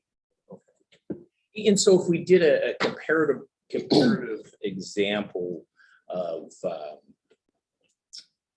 something involving a minor, that was a felony, and that would go quickly to revocation of a dental license. This is a different classification now. And as I said, I think there's going to be some challenges that people face. And I was trying to get a general sense from this committee. Do we have any kind of obligation, or is it prudent? David, you've been evaluated or not evaluated, you've been involved with PRN as our representative. And they don't deal with sexual addiction. They deal with mental, drug, and alcohol. Drug, alcohol, and mental health issues as well. And I don't know if this is something that we talk to PRN to see if that's something in their purview. I think it's prudent to make sure that information's out there from my standpoint, but I don't hear a general consensus from the committee that that's needed or necessary. I mean, alcohol abuse, and certain kinds of sexual abuse would be in different categories according to this. So. Correct. And so, for instance, let's say if someone does have a drug or alcohol issue, and Dr. Yu, correct me if I'm wrong here, but they can get into a PRN program. If they're deemed to be a threat to themselves or the public, then there are licensure issues that take place. We have a mechanism in place for that to happen, but then they're rehabilitated and they get back to having a license. In a situation like this, if we take this example, solicitation of a prostitute, and if convicted, they will not have a license and they will not get a license. Right. Yeah, and I don't know how much drug or sex addiction has to do with standard of care in dentistry. I can see substance abuse being an issue, but any kind of addiction, I think, is not, safe for patients. It's kind of the mentality. And I think we're boxed in by the legislature deeming this a felony. And so we don't have there's no wiggle room on that. It's an automatic revocation. Mm-hmm. And you will not get a license. And I just want to make sure people are aware of that. Mm-hmm. And if that kicks someone to say, I need to get help, I need to get treatment on the front end, because, there are situations occurring that's going to be an issue. And it's terrible for everybody, for sure. Yes. And should someone seek treatment on their own, without any type of board intervention and successfully complete the treatment with PRN, board and board staff may never know about it. And, as long as they follow through with any contract they sign. So would there be a desire from this committee to sort of reach out informally to PRN to see if such services do exist? Well, we can ask, Raquel tomorrow about it and see if. That's true. So Raquel is not going to be joining us tomorrow. She's sent a representative, Will Turney. He might not be as familiar because he's not their director, but we can ask him and he can obviously include that on the next report. And maybe we can just give a general sense of the discussion that took place here. Is there any desire to have language added to the sex trafficking continuing education? Or do we want to just say, let's just leave this to maybe TDA to make an announcement of this? Or have we done a specific board announcement about this in any of our newsletters? No, we haven't, but we could put it in our next newsletter. You know, if you'd like. Is that acceptable to the committee members? It's just, I think anything we can do to get in front of this and get the help that they need is going to be the better situation. Because I think the average licensee doesn't realize when they know about even the House bill, how it's going to affect their license. Right. Good point. Terrific. And I think we can do that all just informally without a specific motion. Okay, any other questions, concerns about that topic? Okay, thank you everyone for those comments. Let's move on to item number 4 for committee recommendations and possible action on Texas Administrative Code 107.204, dealing specifically with remedial plans.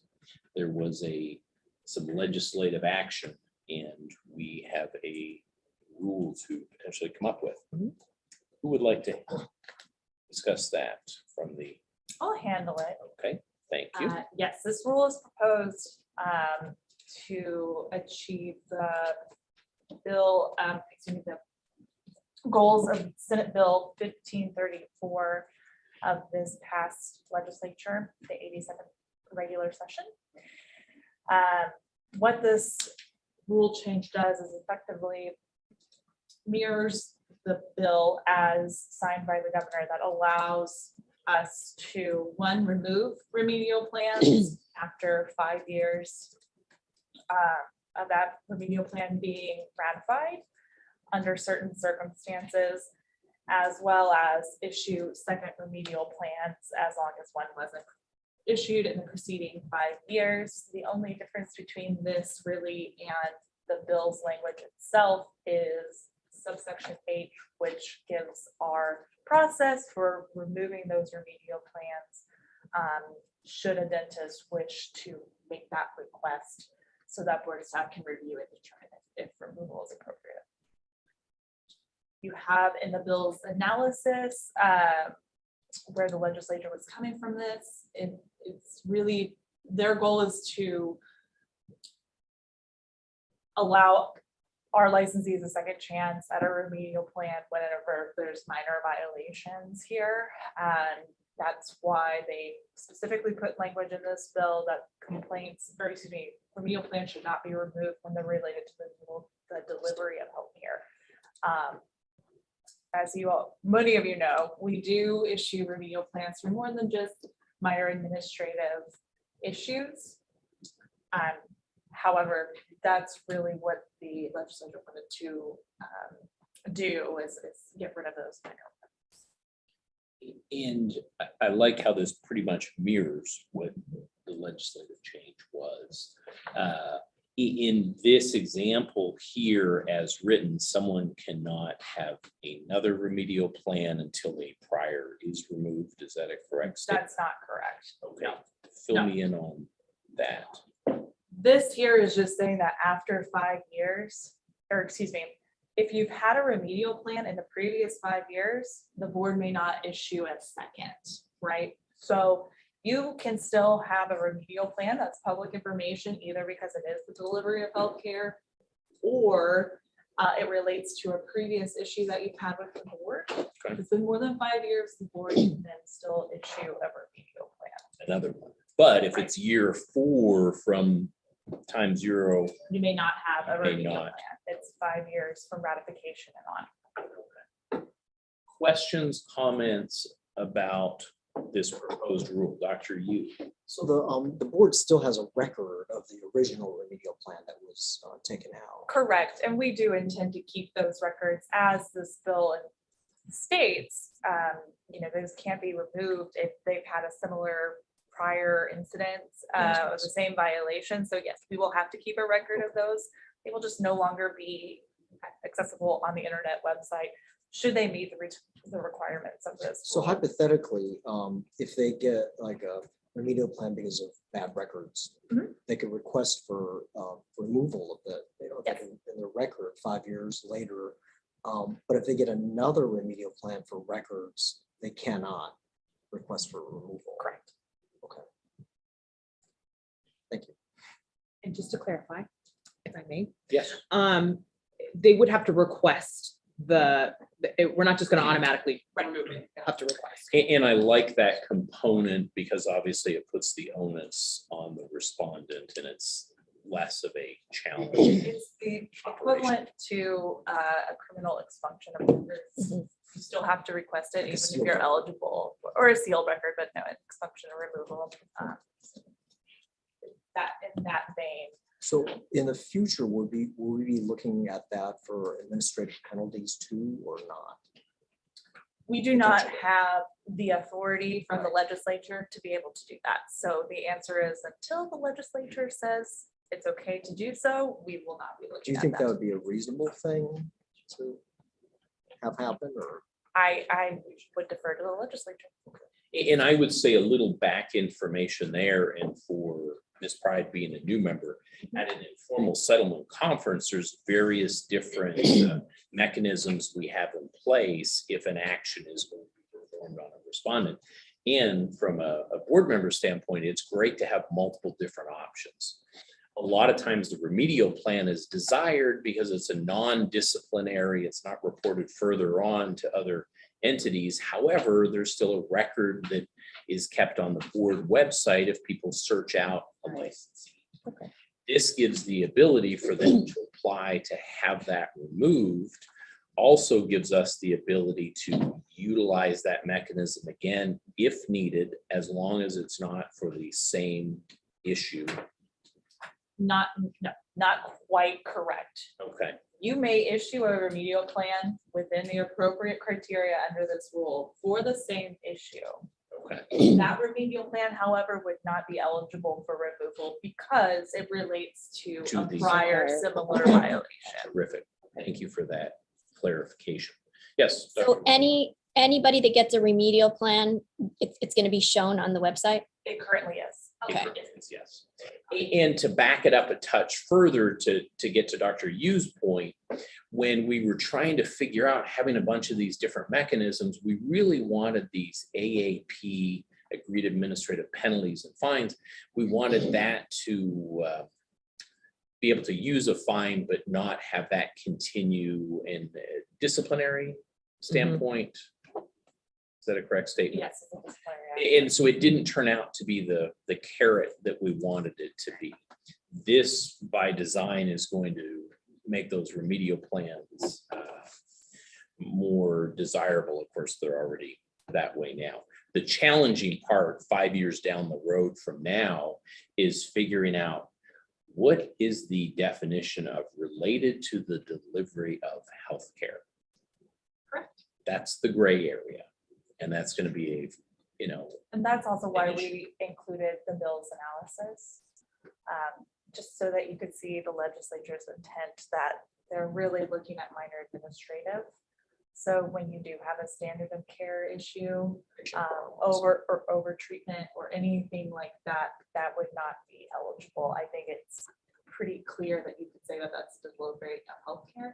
But unfortunately, we did not have that term defined for us in our bill, and nor does any other board have the same language as we do. and it's a blessing and a curse, I think, to have very clear delineated language versus giving you the ability. So, Dr. Yu, yes. So, if you say dishonorable conduct, some situations are not related to delivery of healthcare. You know what I mean? So, but the thing is, dishonorable conduct does affect delivery of healthcare. Like even overcharging patients or, acting unprofessionally towards a patient, for instance. So I think there's a lot of gray zone. That's also why we drafted this rule the way that we did, so Right. that we would have have to staff petition. oversight to be able to review those should any issues arise where we're seeing sort of similar consistencies. We can amend the rule if needed, or we could put in a mechanism in place to say, bring it to the disciplinary committee to determine whether there's already a I public think hearing. that's. We where I don't was have at. that right now, but we also won't have these issues pop up for another 5 years, because it's also important to note that this only applies to remedial plans from September 1st of this year going on. Any remedial plans ratified prior to September 1 will not be eligible for removal under the bill. Ms. Nichols? And thank you. So also board staff, if there's a question about whether we feel it'd be appropriate to remove remedial plan or not, could always take that back to the board or an ISD or this committee. If there's any question about whether the remedial plan should not be removed, or, because obviously 5 years is a large chunk of time where maybe we won't have the same panel members to go back to who heard the initial case, but we'll run it by you guys before we do anything if there's questions. Any other specific comments on how this proposed rule is written?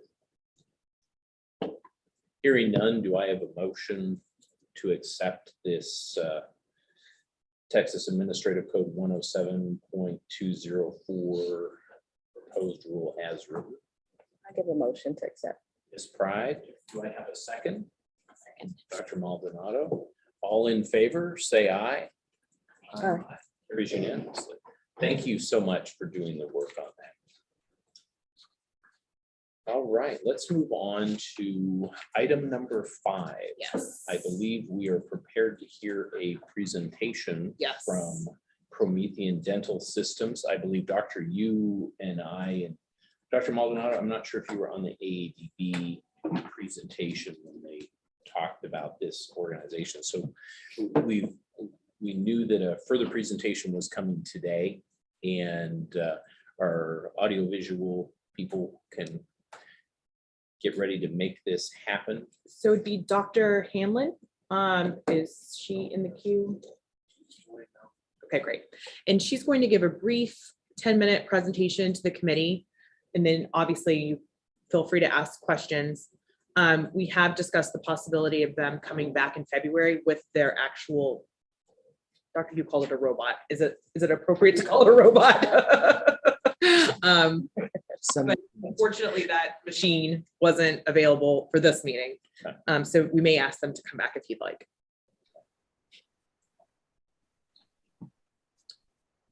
Okay, let's see. We are ready for the presentation.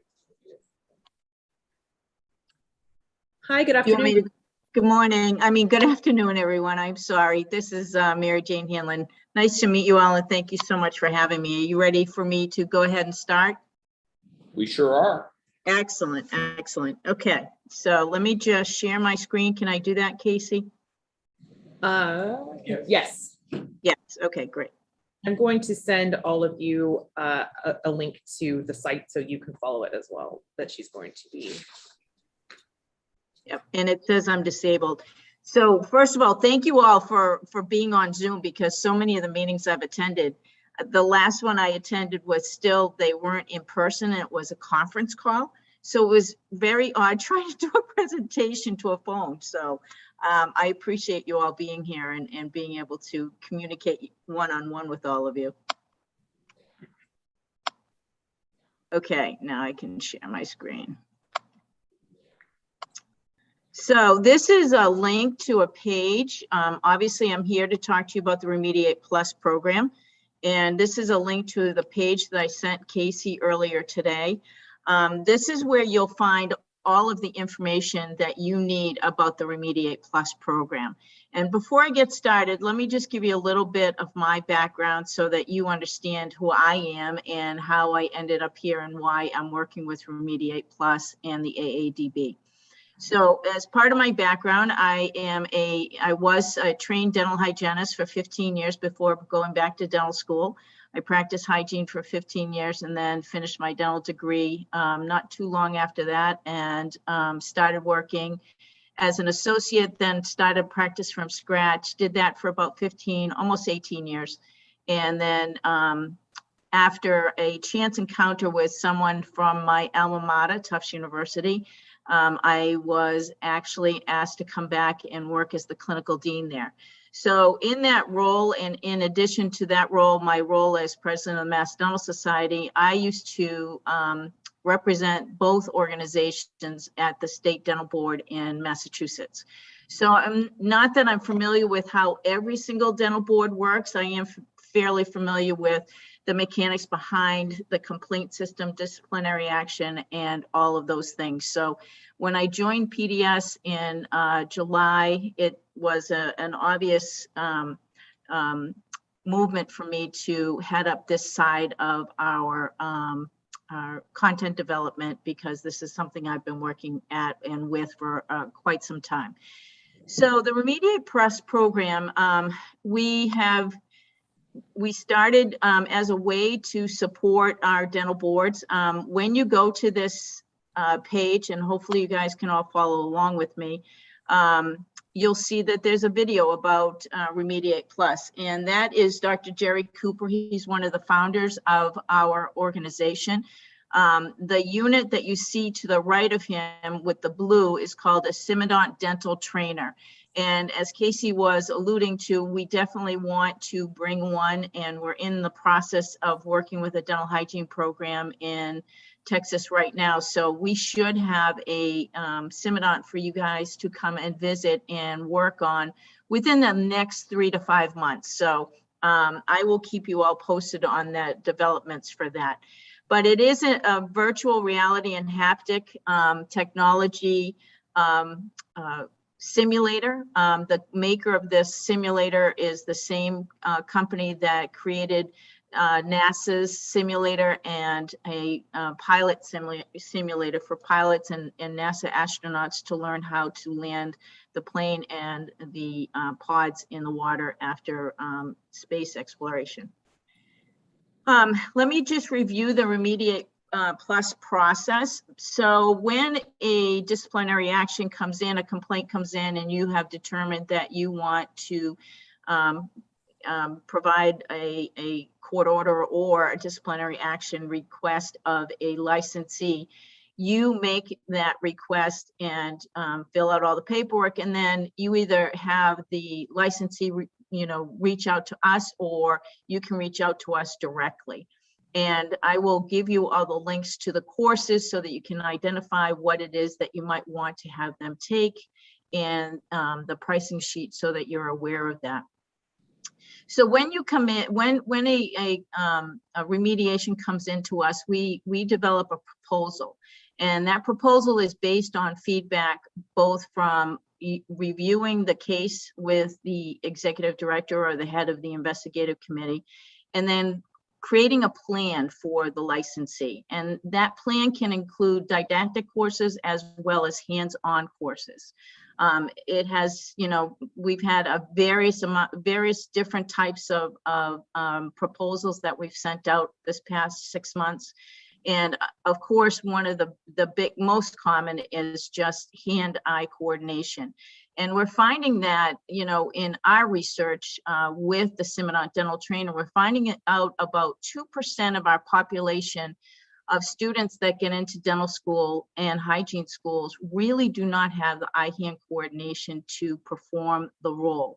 So as an educator, I saw a lot of those students getting pushed through in our programs, and, sharing, comments with other clinical deans across the country. I know we were not an isolated school, so I'm sure that schools across the country see the same thing. The challenge is that, from an educator's position, they really struggle giving up a seat in the program. So they keep pushing these students through. And unfortunately, I think what happens is 10 or 15 years later, it catches up with them, and they're the ones that end up having complaints filed against them. So we're hoping that at some point we can eliminate that fact and make hand skill assessments and testing part of the process of getting into dental school. So getting back to the proposal, we develop a proposal and we provide insights based on some of our what we have seen in the field. And I work with two other educators, the two founders, Dr. Rick Callan and Jerry Cooper, and we provide a tailored approach to that licensee and your request. We actually send that proposal back. It comes with a quote. We do have a defined discount. If someone has to be with us more than 3 days, we provide a discount. If it's a student, we provide a discount. So we do try to make it as financially affordable as possible, while balancing out the fact that it does have to be somewhat, not a lot, but somewhat punitive. And every state looks at this very differently. Some states want to be extremely punitive and other states don't want to. And I will take the lead from all of you based on what your guidance is. Ms. Hanson, can I ask you a question about that component? You know, I was able to see this presentation with the AAB, and certainly intriguing. I think several of us here were also on that video conference. The fee schedule component kind of left me questioning because I didn't quite understand exactly how that worked. So I can walk you through that. And I actually just put the finishing touches on an actual document that is going to reside on this landing page, this Remediate Plus page within the next week. Terrific. So I can guarantee you it will be up there, and it will be something that you can refer to, because one of the things that I was challenged with myself personally is, you know, we didn't have a set series of fees that people could refer to. And, you know, practice time is very different from, and practice time on the SimDots or on a typodont for retaking an examination is very different from a remediation process. So we want it to be fair and equitable. In addition, we do a lot of recertifications. So many times it's the hygienists that leave the profession and come back. And so obviously we don't, you know, it's not as comprehensive as a dental recertification. And so there's two different price points for hygienists and dentists. So just so you know that, but I will provide that for you as soon as that gets up on the website. Casey, I'll send that link to you, an updated link. Okay. Great. Any other questions so far? Okay, so once the proposal goes back to you and you approve it, and the licensee is then instructed to get in touch with us. And then the onboarding process is extremely easy. Basically, everything we do is online and it's all digital. They fill out a form on our registration site, and then we send them the quote, they pay for the quote, and then we schedule them for their services. All of our didactic courses are available 24/7. Everyone can take them in the comfort of their own home or office, wherever they decide to do it. Most of the remediation processes that we go through actually have formative assessments after each course. So that guarantees you that they have read the material, that they've done the material in a timely manner, and they understand the material. Now, one of the things that I have always done it with our states before I send a proposal is ask some what if questions. You know, what happens if they don't pass on the first round? Do you want them to have the ability to take it a second time? You know, if 80's passing on the first time, what is your expectations for the second time? All those little nuances we can go through when you have a particular case that is presented to the board. And I'm happy to do that on a one-to-one basis with you for whatever course there is. So we put them through the didactic courses, they take the formative assessments. And then if they are required to do some skill evaluations, then we have them come to one of our centers. Now, our goal within the next 5 years is that we will be in every single state across the country. We're not there yet, but we're working on it. So we are going to be up to 10 centers this year. We have 3 currently, one in Knoxville, Tennessee at the Lincoln Memorial University, one in Athens, Georgia, and the third one is in Coldwater, Michigan. So pretty much a little bit towards the south and the north, but nothing yet on the West Coast. So I anticipate that Texas and Phoenix are going to be our West Coast connections fairly soon. So as soon as I get more details on that, I'm happy to share that with you. We provide the links to the courses. We bring them in to do the skill assessment. We also provide an opportunity, and I know that you do accept CERTA in your state. We have partnered with CERTA in case you want to have an actual CERTA exam completed by that licensee. Once that hand skill assessment is done and we've completed the remediation, within 5 days, you will get a report back to your state board that indicates our assessment of the remediation and any recommendations. So what we'll do is I will walk you through a couple of those examples so that you can see them. On the screen now, you can see the Remediate Plus examples and supplemental information. Each one of these boxes brings you to a link, okay? Now, this is the presentation that I did do at the AADB. You're more than welcome to bring that up and go through it. I know we don't have a lot of time today, so I won't do that. This is where you find all the courses. It's just a link to our a PDF that lists all the courses, and I know you can't see that, so let me just bring it up just a little bit.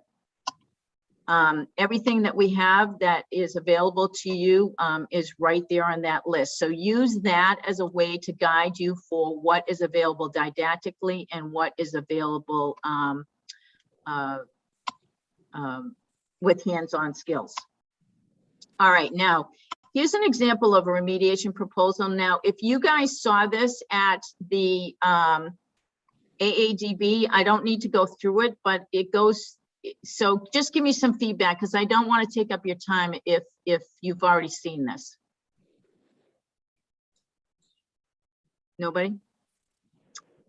Okay, so basically what this proposal does is it goes through what we know about the particular case. This actually was a very complicated case.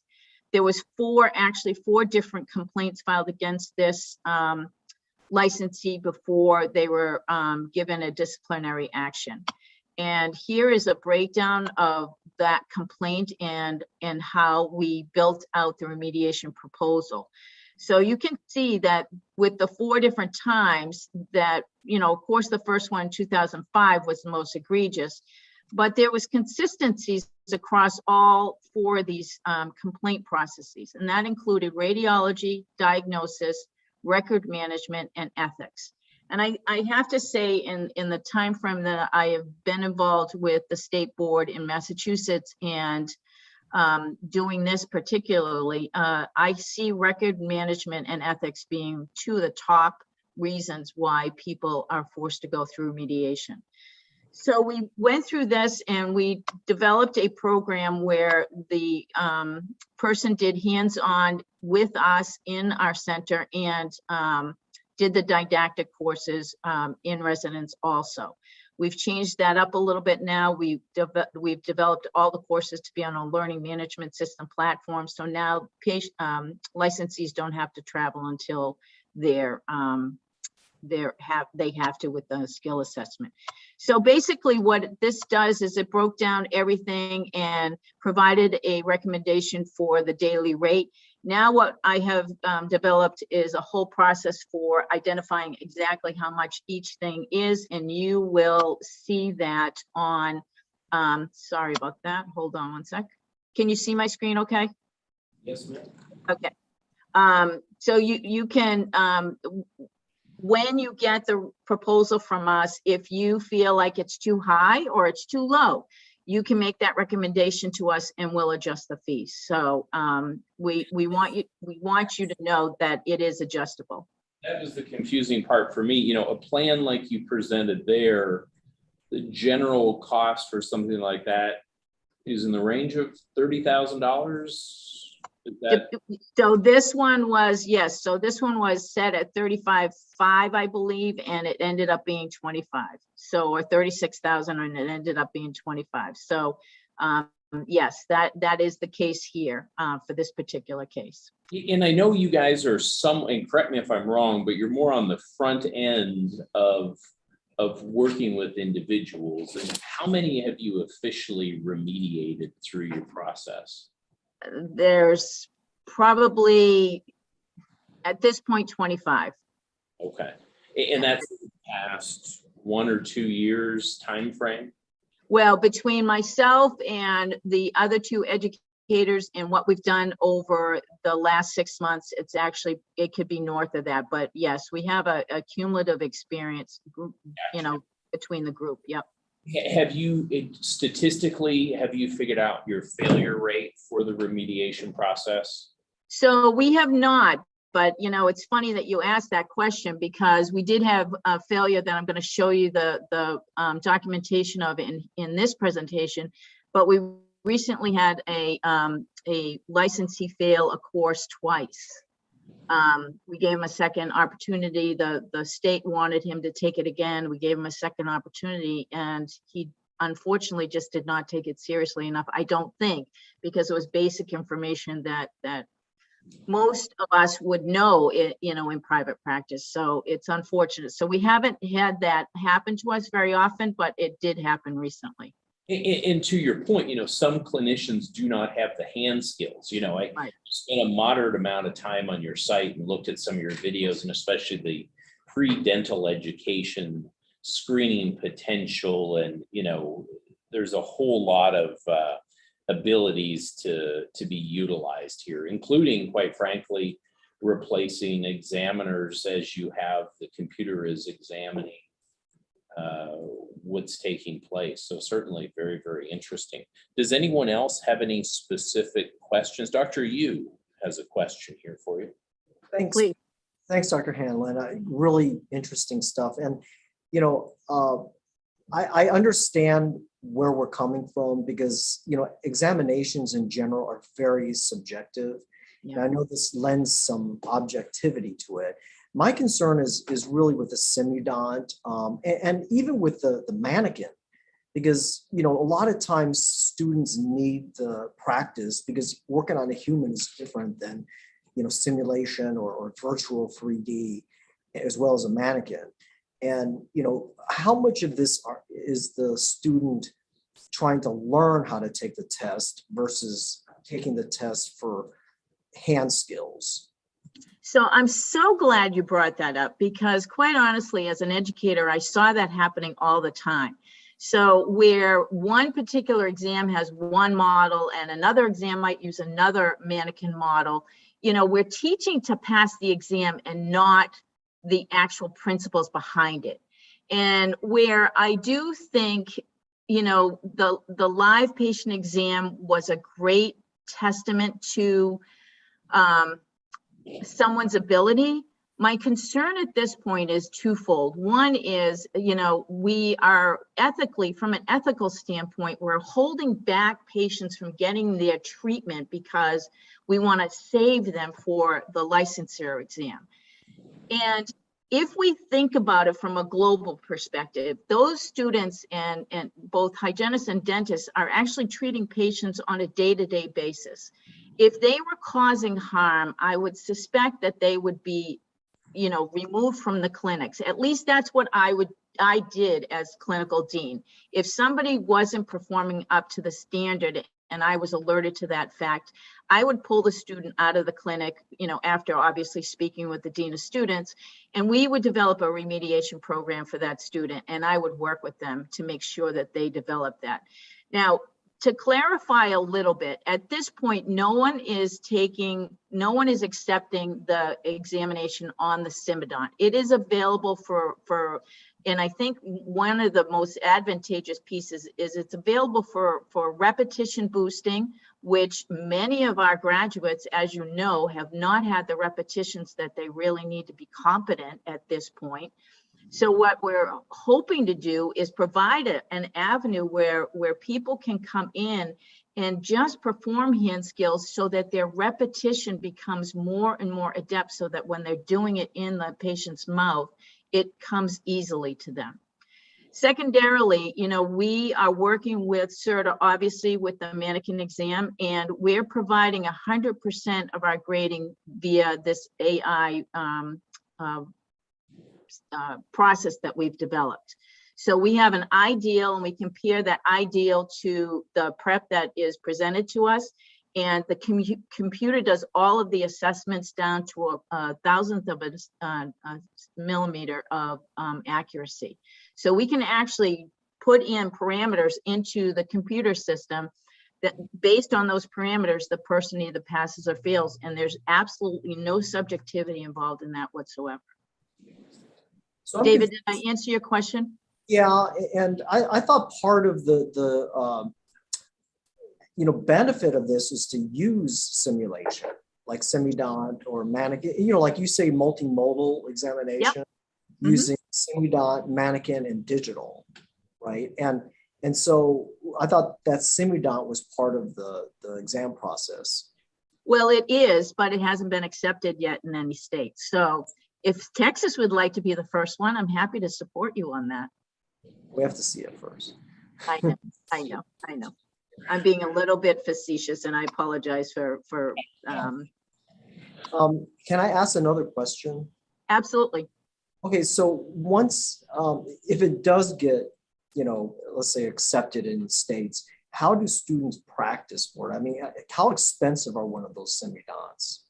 So on average, they're just over 100,000. So let's just say rough numbers, 125,000. So our goal is to collaborate with dental schools that already have the Semidons, and there's probably 11 schools in the country at this point that has them. I know we're in the process of securing 10 more to go to Temple. I know that there's several more going to another school that I can't divulge. I know we're in the process of finishing up the Temple one. So University of Maryland, I know is extremely interested in it, but the schools that already have them, so UNE up in Maine and UConn, anywhere that the schools have them already in place, we are creating collaborative agreements with them in that if somebody from the outside, let's just say, we have one at Rutgers right now. Rutgers, if a remediation request comes in from New York, we can actually take and send that remediation person to Rutgers and perform the services in the school, both on a Mannequin and on the Semidot. So we use both in our remediation process. It's just at this point, the Semidot, because it hasn't been fully accepted in the States, we're not using it as the multimodal exam, but we intend to. And you guys are using the Kilgore teeth? We are, yes. Yes, we are. And we will be using the Kilgore teeth coming into this session this year.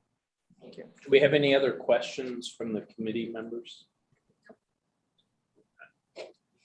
It seems like a terrific product, and I think we're certainly on the front end of some of this magnificent technological advancements in testing and remediation. And we look forward to looking at those links, and we're going to have a discussion, continued discussion, how this may be something that we can utilize through our process. In closing, do you have anything else specific that you would like to make sure we are aware of? Just let me show you this one thing so that you guys can see what it's like to what comes out of the exam and what comes out, so that we can show you what somebody has done. So you can see this is an overview of the ideal prep versus the existing prep. And there's measurements everywhere, and our video camera can actually take it all across the entire preparation. So if there's an undercut, or if there is a over reduction or under reduction somewhere, it can be found. So I just wanted to show you that before I left. So thank you so much for your time, and I am available, whenever you need me. At the bottom of this page is my meeting link. I am happy to meet with anyone if you need any more information. And as soon as the additional links have been set up on this page, I'll make sure that Casey knows about it so that you guys can use it as a resource.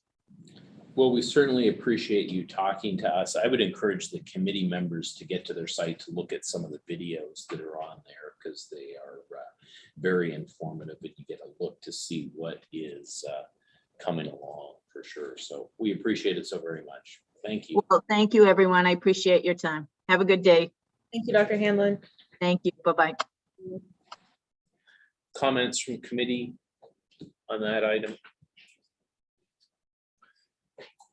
Dr. Yu, do you think you and I will be replaced where they call me Eagle Eye? Well, I mean, Committee with my how I concern is really, that we need to make sure that there's board involvement with all of this, whether it's, personally being involved in setting up these situations, if Texas is gonna, accept it, because there has to be some board oversight.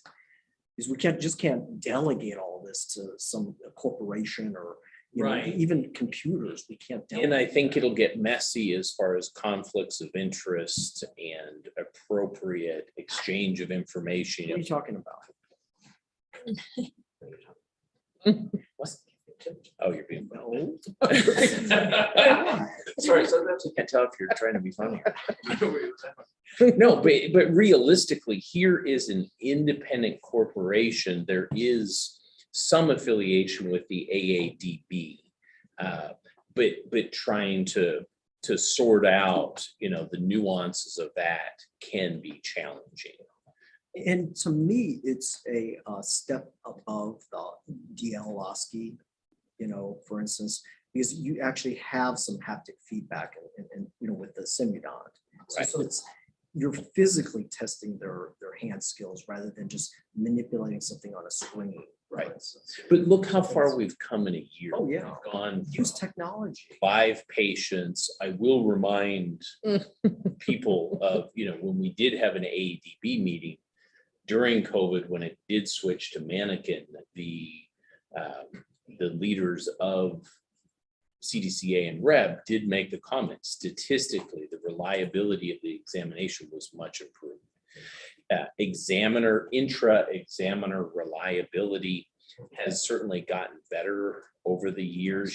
Here we're talking about AI and a computer being the examiner to see things that we can't see. So we're certainly moving in a direction, and we will have to figure out, is this going to be used for initial licensure? Is this, and part of why they're presenting to us is this a tool in the toolbox that we are going to utilize at an ISC? And when they presented to the AADB, it was more of, okay, when you have a subset of practitioners that are having continual problems over and over and over, if someone has a standard of care failure with an occlusal restoration one time, you're probably not going to send them for a $30,000 remediation program through this company. But when there are continued issues, this can be something to move. Now, the challenge is going to be right now, if we say, okay, 10 hours of CE and restorative, there's no pass or fail there. They do the remediation, they do the 10 hours, they provide documentation to board staff, we move on down the road. Here, we send them for remediation. The what if is, what happens if they fail? That gets to be sort of a tricky situation. My capstone project now is to deal with past, current, and future issues with dental licensure. Are we going to have an issue of continued competency? And that's something that medicine has certainly kind of struggled with. Dr. Maldonado. And those typodonts, those little heads that you practice on or whatever it is, those cost $125,000. So who's going to pay for that? And, on top of whatever the fee is that they're going to have to pay $35,000 or 25 or whatever it is, where is it going to be housed? Who's going to oversee it? Is it going to be at a school? It's kind of complicated. There's a bunch of things. And once again, I think from looking at this, it has great potential. It's at the forefront. There's issues there for pre-screening. This is a corporation and they're trying to develop various capacities and capabilities. There's a pre-screening video that's quite interesting. Okay, you're interested in being a dental student. Here you can go and you can practice and you can do this and you can get certain scores. is pre-screening going to be a thing? Some countries, they've done that type of thing before you're admitted to dental school. So to say, if you don't have and good, so in my day in Canada, we carved soap in a specific thing. I think some of you guys probably did chalk. Is that what it was in America? You didn't have to carve anything on your DAT? No. Dating myself.